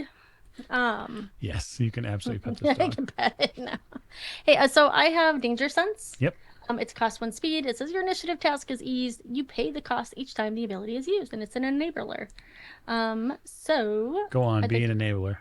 I'm gonna I'm gonna be an enabler. So I'm gonna use that. Okay, That is cool. that's cool. Okay. I have a question. Yes.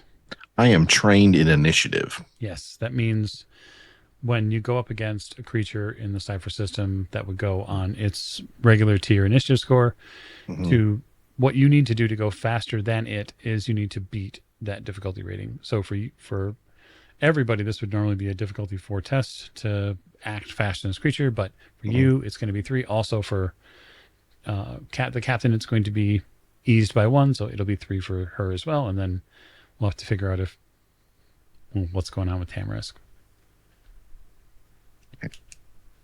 I got a 19. That is really good. Got a 3. Okay. Not as good. I have a 14. Okay. So it'll be in initiative order. It would be the captain, Quinn, the creature, and then Tamarisk. So, Captain, you get spooked by this beastie now that is running through. This is the second time you've seen one of these things here. And the last time it dropped out of an elevator on you. And they are not fun to deal with. So what you doing? Yeah, so I would pull my pistol Mm-hmm. as my action. Do I get to make another action by shooting it? 100%. Okay. So, then I am going to shoot at it. Mm-hmm.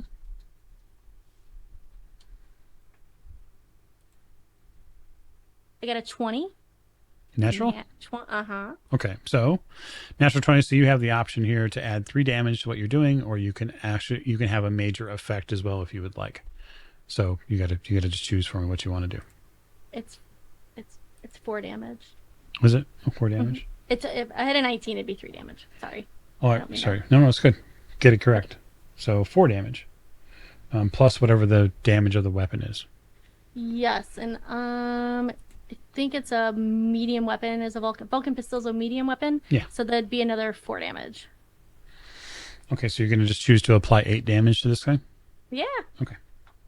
Cool.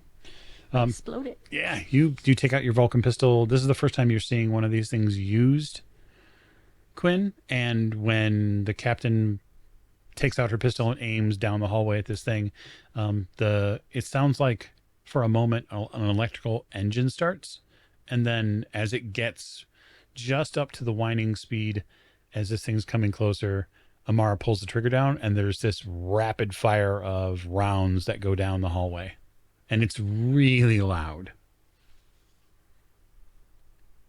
And yeah, there's all sorts of bits and goo and fur and hissing that happens as this thing continues to plunge towards you. Okay. Yay. Does that mean I can fire now? Yeah, it is now your action. Well, now that I see how it's done, let's see what happens. And I roll an 18. Okay. So 18 is +2, I believe. Yep. So an 18 is +2 damage, so you can also apply 4 damage +2, so you can do 6 damage to it. Actually, I have combat prowess as well. Can I add my Ooh. +1 to that? 100%. Okay, that's what I'd like to do. Okay. So y'all torch this thing. You step to the side a little bit, you aim the same pistol down, you level it at this thing as it continues to go, and you hang on as the recoil just thunders through your arms, and more ammunition sprays down the hallway. By the time it gets to you, the two of you that are in front, it comes apart. And it does so all over you, Quinn. And there is this... You're covered in goo now. And fur. And the hallway's silent. Were you wearing a breath mask? Mm-mm. No. Okay. Well, let me tell you how these things taste. You really don't have to. Okay. I know you're going to anyway. I think of it like spicy Pepto-Bismol. It's sort of thick and like viscous. It sticks to the skin and your face. It's not pleasant.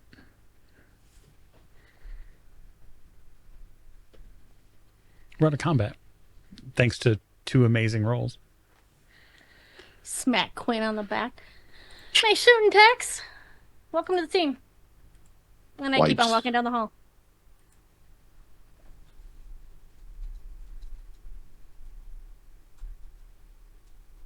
Ew. Well done, though. Thank you. Did this happen before? More or less. My If you sergeant's didn't going get to kill me. eaten, No. But my sergeant's going to kill me for getting this uniform so dirty. oh, you'll be fine. Come on. Mm-hmm. So there really isn't much left of it. But the rest of the picking that you do through this habitat space doesn't really reveal much. It does seem to line up with the last time you were through here, which felt like that many different people, many different times have gone through these rooms, and they have pulled out whatever they could. Some of the things here you've probably seen were likely transported down to the scrap area. And the last place to really check is the bridge.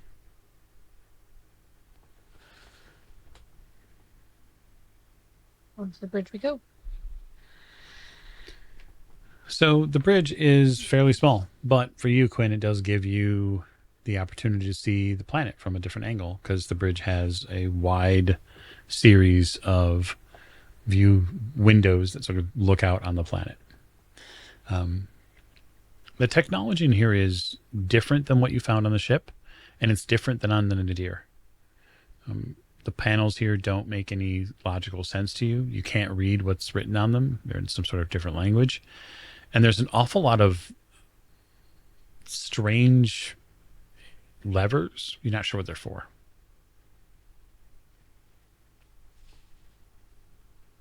Did y'all get any of this to work last time you were here?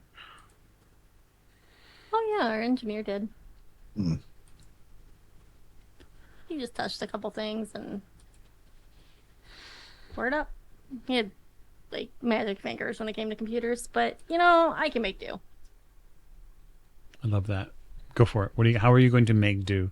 You don't know.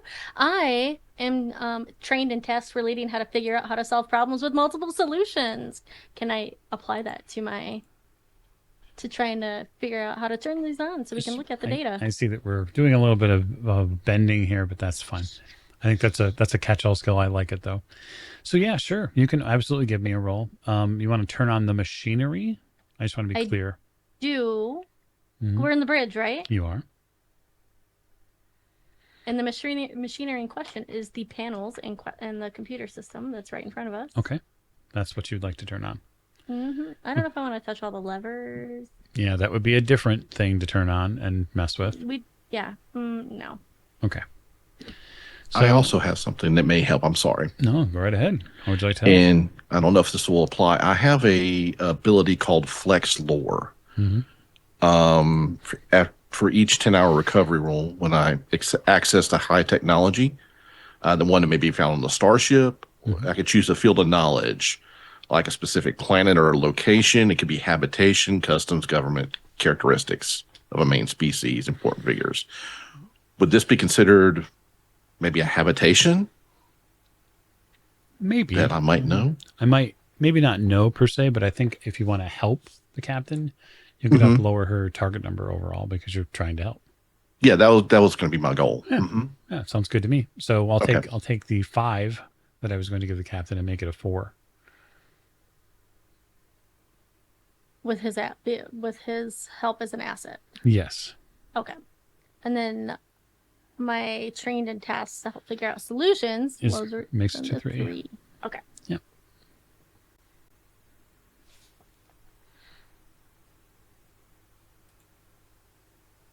I got a 13. That's pretty good.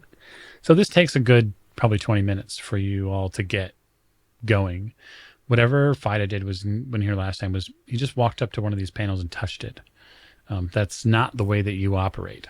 So you have to do the hard work of getting power from somewhere within the environmental systems and then powering up some of these panels.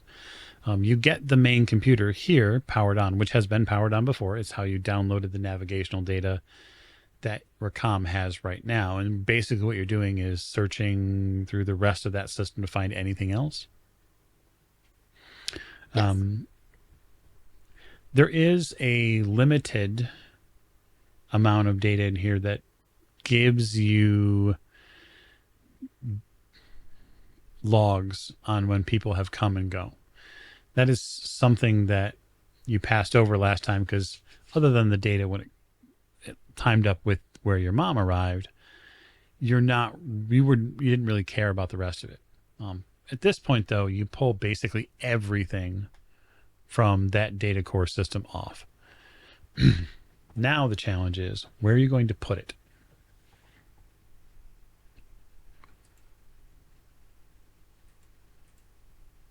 Like, where am I going to move it to store? Yeah.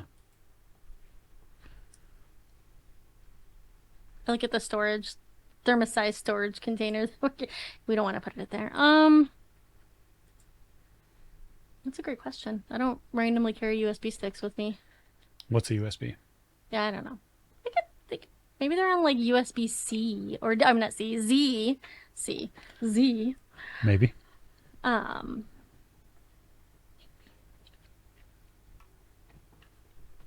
Hey, Quinn, don't you have a data jack? Yes, Captain. I do. Think we could use your brain to store some data? I would not be opposed to that if it helps. We can transfer it on the periphery when we get back? Never tried to do that, but you know, when in Rome,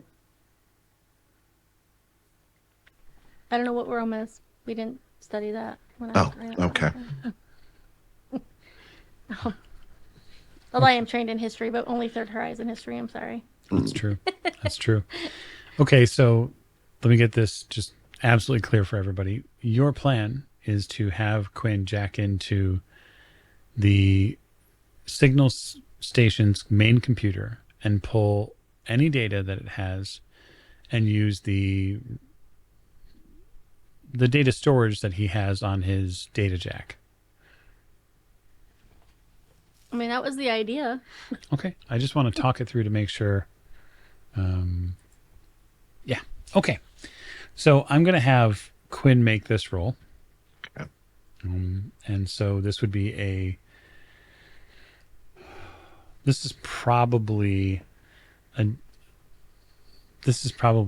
difficulty 4 task. Okay. And then you can bid that down any way you like. Okay. All right. So the data jack, if I spend my intellect point, I can lower it by 1. Correct? You can you can do that. I would just say the thing to keep in mind is that the data jack is what allows you to actually do this. Okay. And so I'm not going to let you lower the target number with it because it's a required piece of technology for you to use. You I couldn't even understand. make the roll without it. Okay. All right. So on my character sheet, I have a cipher that may come into play here. Oh, really? I have an intellect booster Ooh, listed. nice. Okay. An intellect booster. And if you could tell our audience what it does. It adds 1 to my intellect edge for an hour, Okay. or 2 if its cipher is level 5 or higher. It says a level 5 subtle. Yeah, it's a subtle cipher, so that's just a different. There's ciphers and subtle ciphers, but we don't need to get into the depth of that right now. Okay. The more important part is that it's going to give you another point of edge to your intellect. And so Okay. if you were going to say use your intellect pool, and if you were going to apply effort, right? Yes. And you could do that. You could level 1 would normally cost you one level of effort would cost you 3 points normally. It's minus your edge.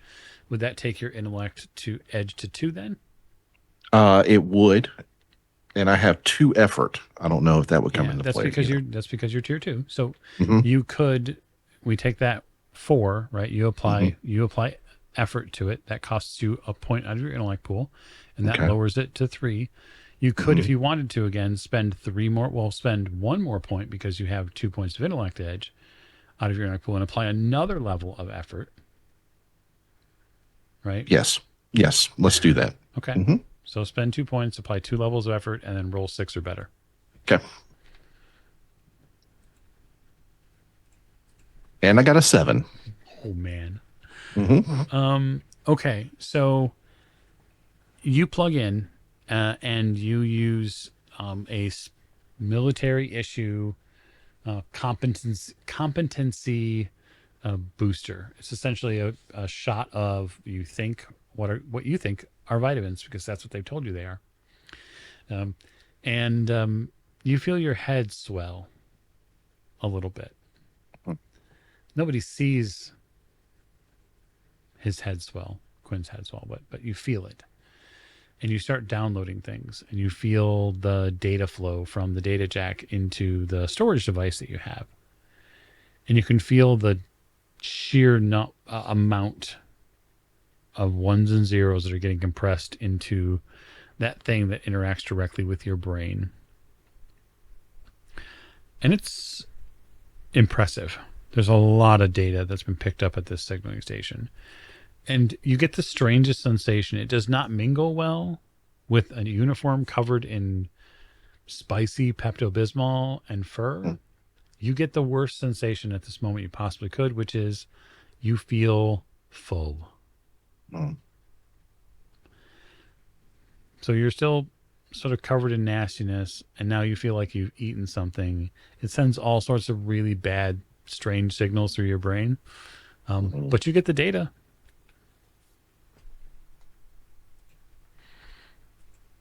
That was not a very pleasant experience, Captain. Are you okay? Perhaps Okay, well, after a long shower and a download and a brownie. brownie. Um, okay, well let's get you back to the periphery. Mhm. Lie down, maybe in the med bay, get that data out of your head.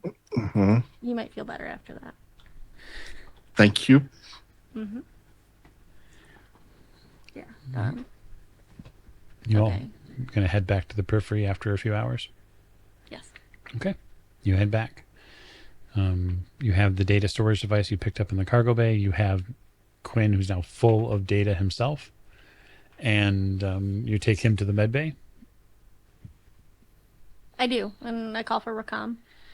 Rakam materializes. If you call for him in the med bay, he materializes in a white uniform with like a medical cross on the red symbol, and he has like a little white paper hat on.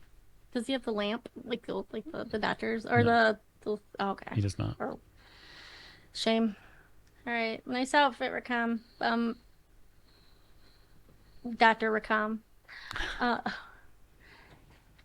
we Quinn was kind enough to gather up some data for us while we were at the station. Can you help get it out of his head, please? I don't smell, but I bet that smells. Yes, it does. Badly. There's something to being a digital life form that'll never gets old. Okay. So you've got some stuff in here? He sort of stares down at the data jack. Yes, and I think in my brain too. Yeah, it's probably memory overload. Yeah. Okay, so go ahead and plug into this socket over here. Yes, sir. Yes, Rico. Yes. Mm-hmm. He'll plug in. You plug in and you begin to feel like something is connecting to the storage device, the internal one for your data jack. And it cuts through the copy protection and the encryption that the military put there and just starts siphoning everything out. Easy, easy, easy. I'll take care of this, Captain, if you need to go attend to something else. Yeah, we gotta get back to the nadir anyway, so I'll go take care of that. Sounds fabulous. So, what else you got in there, Quinn? What do you mean? I mean, what do they let you do? What do they let you interact with over there? There was a big computer, and the captain wanted a lot of information from it. There was a giant cat that Oh, yeah. I heard about definitely smells worse on the outside and inside. that. And then there was a cylinder. It looked like a data storage. I didn't get a really good look at it, but it looked like a data port of some sort. I was hoping to look at it later, but The ceiling has a mechanical device that descends, and there are a bunch of articulated arms that come off of it, and they sort of like picking at your uniform, and they're picking the fur off your uniform, and then it extends something down towards you. It looks like a little plastic tray. You're going to want to put that on. okay. There's something like sort of plasticky in the tray. I'll put it on. You pluck it out of the tray as a mouth guard.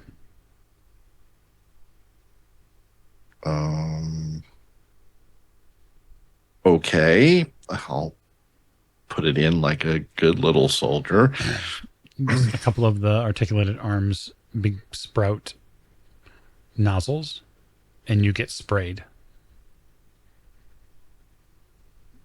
Like head to toe, covered in this something that smells very much like a cleaner. It sort of keeps going, and the entire time Rakam sort of is whistling this tune, which plays through the overhead. It seems like he's having a pleasant time. We'll leave you there being sprayed down. Captain, on the bridge, I'm wondering, are you flying back to the Nadir yourself? I am. Okay. Just need to know that that's where you're going. We won't make you roll for it because it's a trip you've made countless times. You can place the ship back at the Nadir. Who has the storage device, and what are y'all doing with it?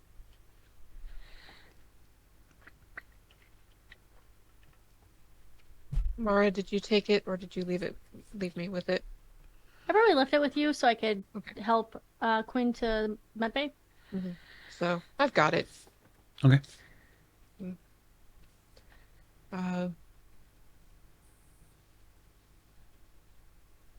We needed to plug it in somewhere so that Quinn could do what he thinks he can do with it.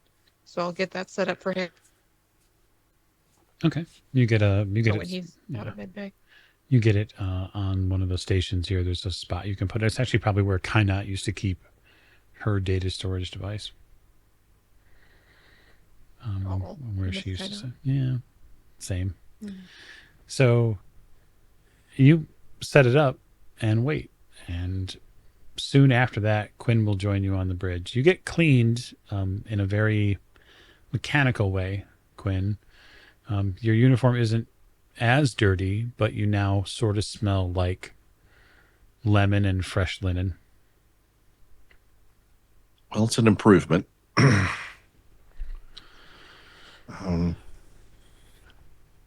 I think I'm clean, Captain. Hopefully. Are you feeling better? Much. Good, good. Do you want to take a look at that canister now? Are you feeling up to it?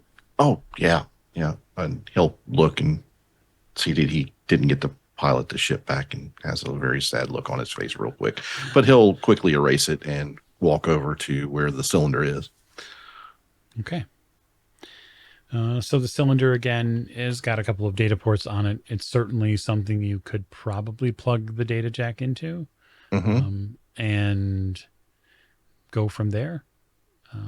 Getting it power there's probably an adapter here on the ship's bridge you could use, but it will take a little bit of work. I will take as much time as I can to do it properly and not damage anything. Sure. That intellect boost is good for an hour, right? It was level 5, so it is 2 hours 2 actually. hours. Okay. So that's still in effect. To connect and get this thing powered up, it's going to be a difficulty 4 challenge to get to this thing where it needs to be. Okay. You can approach that however you'd like. You can get assistance from whomever you like. So the intellect booster is going to automatically give me the extra edge. Yeah, it Okay. will increase the amount of edge in your intellect pool, so it may basically make it cheaper for you to spend effort. That's what it does. Okay. All right. Would I have been able to take a recovery? I meant to ask You that. can certainly make a recovery roll. So you can Okay. roll. You can roll a d6 Okay. and d6 plus 1 or plus 2.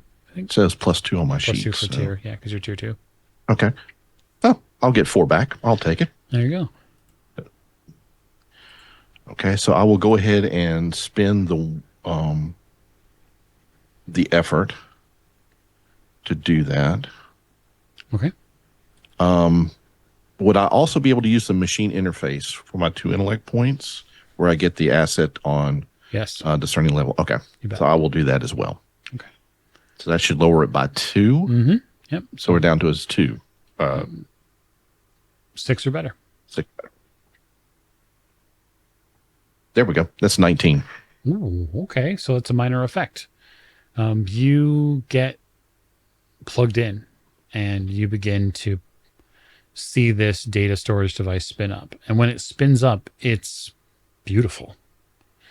Like the device begins to glow. And those of you from the Third Horizon feel like somebody turned on a lamp that you are familiar with, because you see all these beautiful swept patterns and circles and very stylized imagery. It's almost like someone painted a scene on the side of this data storage device. And it looks like there's little points of light and little stars mapped out all over the side of this device. It's powered up, and there's data inside of it, and you can begin parsing through that if that's what you'd like. There you go, Captain. I don't really understand it, but at least it's on, it looks like. Yeah, let's see what we get. So this is definitely Third Horizon data. You know it instantly because the planet Algol is mentioned. It details, just in the very rough bits that you get off of the top of it, it details some information about movements through portals which are not regular. So there's a summary of reports on the top of this about Third Horizon ships that were going through portals that weren't coming out on the other side, and they were ending up other places. And the origin of this report is the most concerning thing you have read in months. And the reason why it's concerning is because it's summarized and put together by the Order of the Pariah, who are highly dangerous religious zealots who believe that, among other things, that the Third Horizon is sort of theirs based on religious edict. They were also involved, or rumored to be involved, with the machine that was sent to kill Leah Marhoon. And so just reading a report from the Order is probably a little chilling, because you know that they're always up to something. And if the report is accurate, what it's beginning to describe is how they were able to utilize portals to go other places outside of the Third Horizon and come back.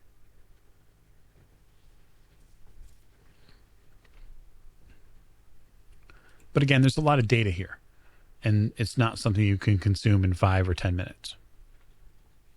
Yeah, we'll have to take some time to parse through that. Yeah, that would not.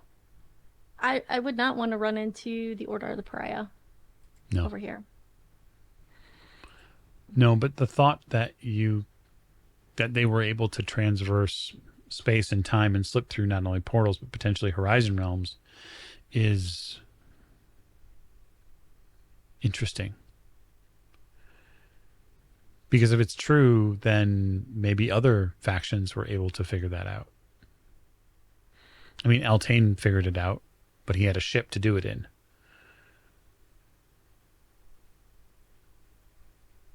I'll leave that for you to ponder. Thank you. You get back to the Nadir and land.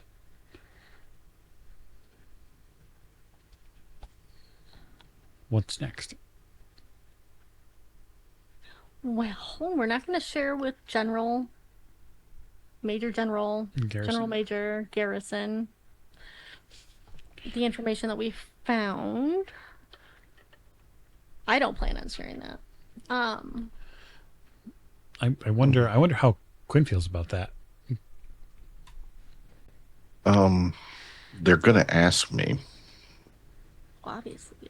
Quinn, can you just tell them we found nothing but a long furry cat? They But I mean, may. we did find that. I mean, you're not lying. Hmm. The only concern I have is they may look into my data jack. Isn't that a violation of your privacy? He's in the military, Captain. They don't have any privacy. They And they signed that gave it to away. me. Hmm.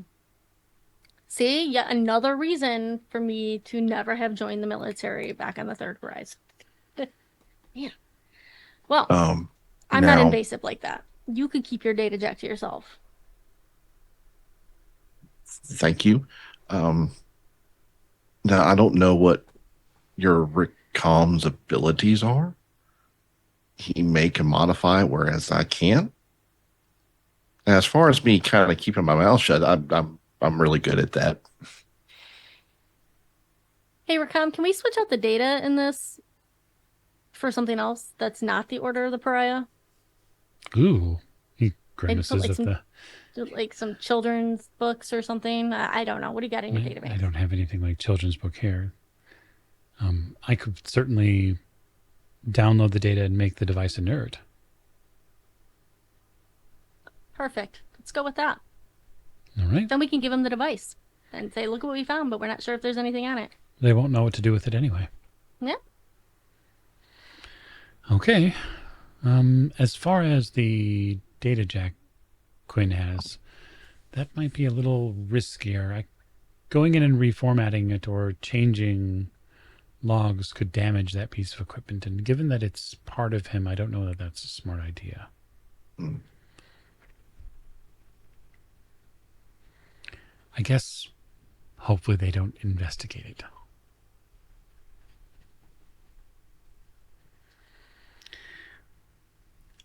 But that being Well, said, go ahead. if we give him the cylinder without anything in it, they probably won't because we're bringing back something. I do what the captain tells me. Hmm. Good plan. Let's do it. Okay. It'll take me a little while to download everything from the device. It'll be here on the periphery if we need to look at it, and if you want to delve more into the Order of the Pariah. Well, I'm afraid if we give that information to the general, he may assume that all of us from the Third Horizon are part of the Order of the Pariah. And I don't really want to give him any more ammo. Horizon politics are difficult. They're already difficult here. We don't need to inject the religious machinations of the Pariah here. Well, and if they're coming over and they're crossing horizons, he may get trigger happy on something and want to push his agenda further down on the planet faster. I would be much more concerned about the way the Order thinks infecting his ideals. Well, that's you. What's the pariah? It's a really We'll long... have to explain at some point. Okay. Dangerous. Let's say that. Okay. But for now, we are going to park our ship here and our stream. So next time we get together, we'll have a slightly different configuration because we have more friends coming for fun. And we hope you have enjoyed this opener for Children of the Periphery Season 3 as played by the Old Ways. And so I want to say thank you. Before I say thank you and good night, though, I want to give my cast an opportunity to introduce themselves again to you. And then also, if they have anything they'd like to plug, please go ahead and do it.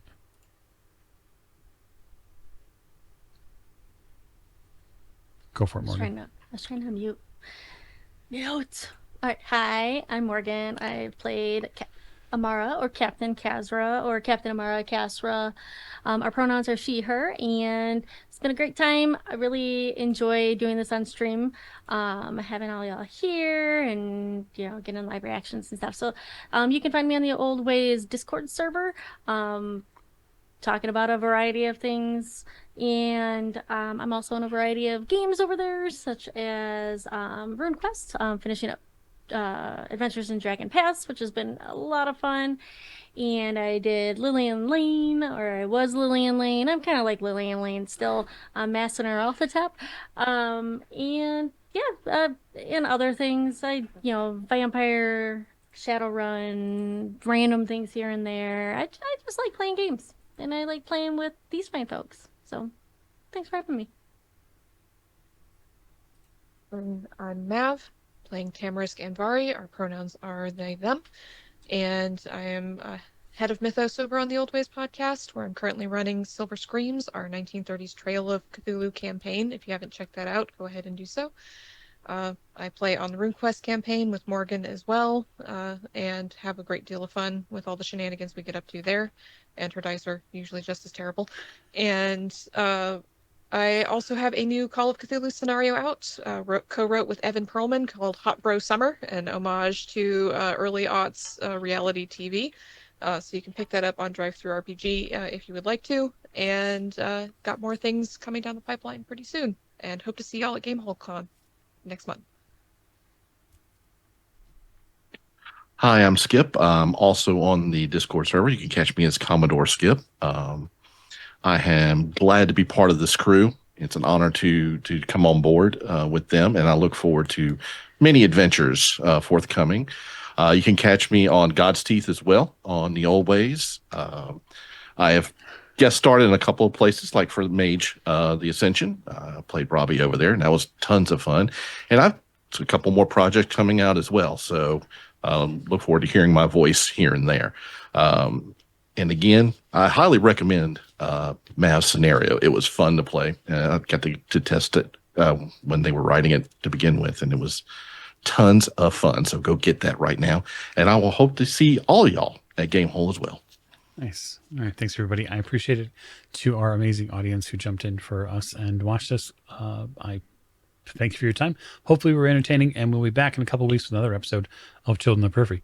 So thanks, and have a good night.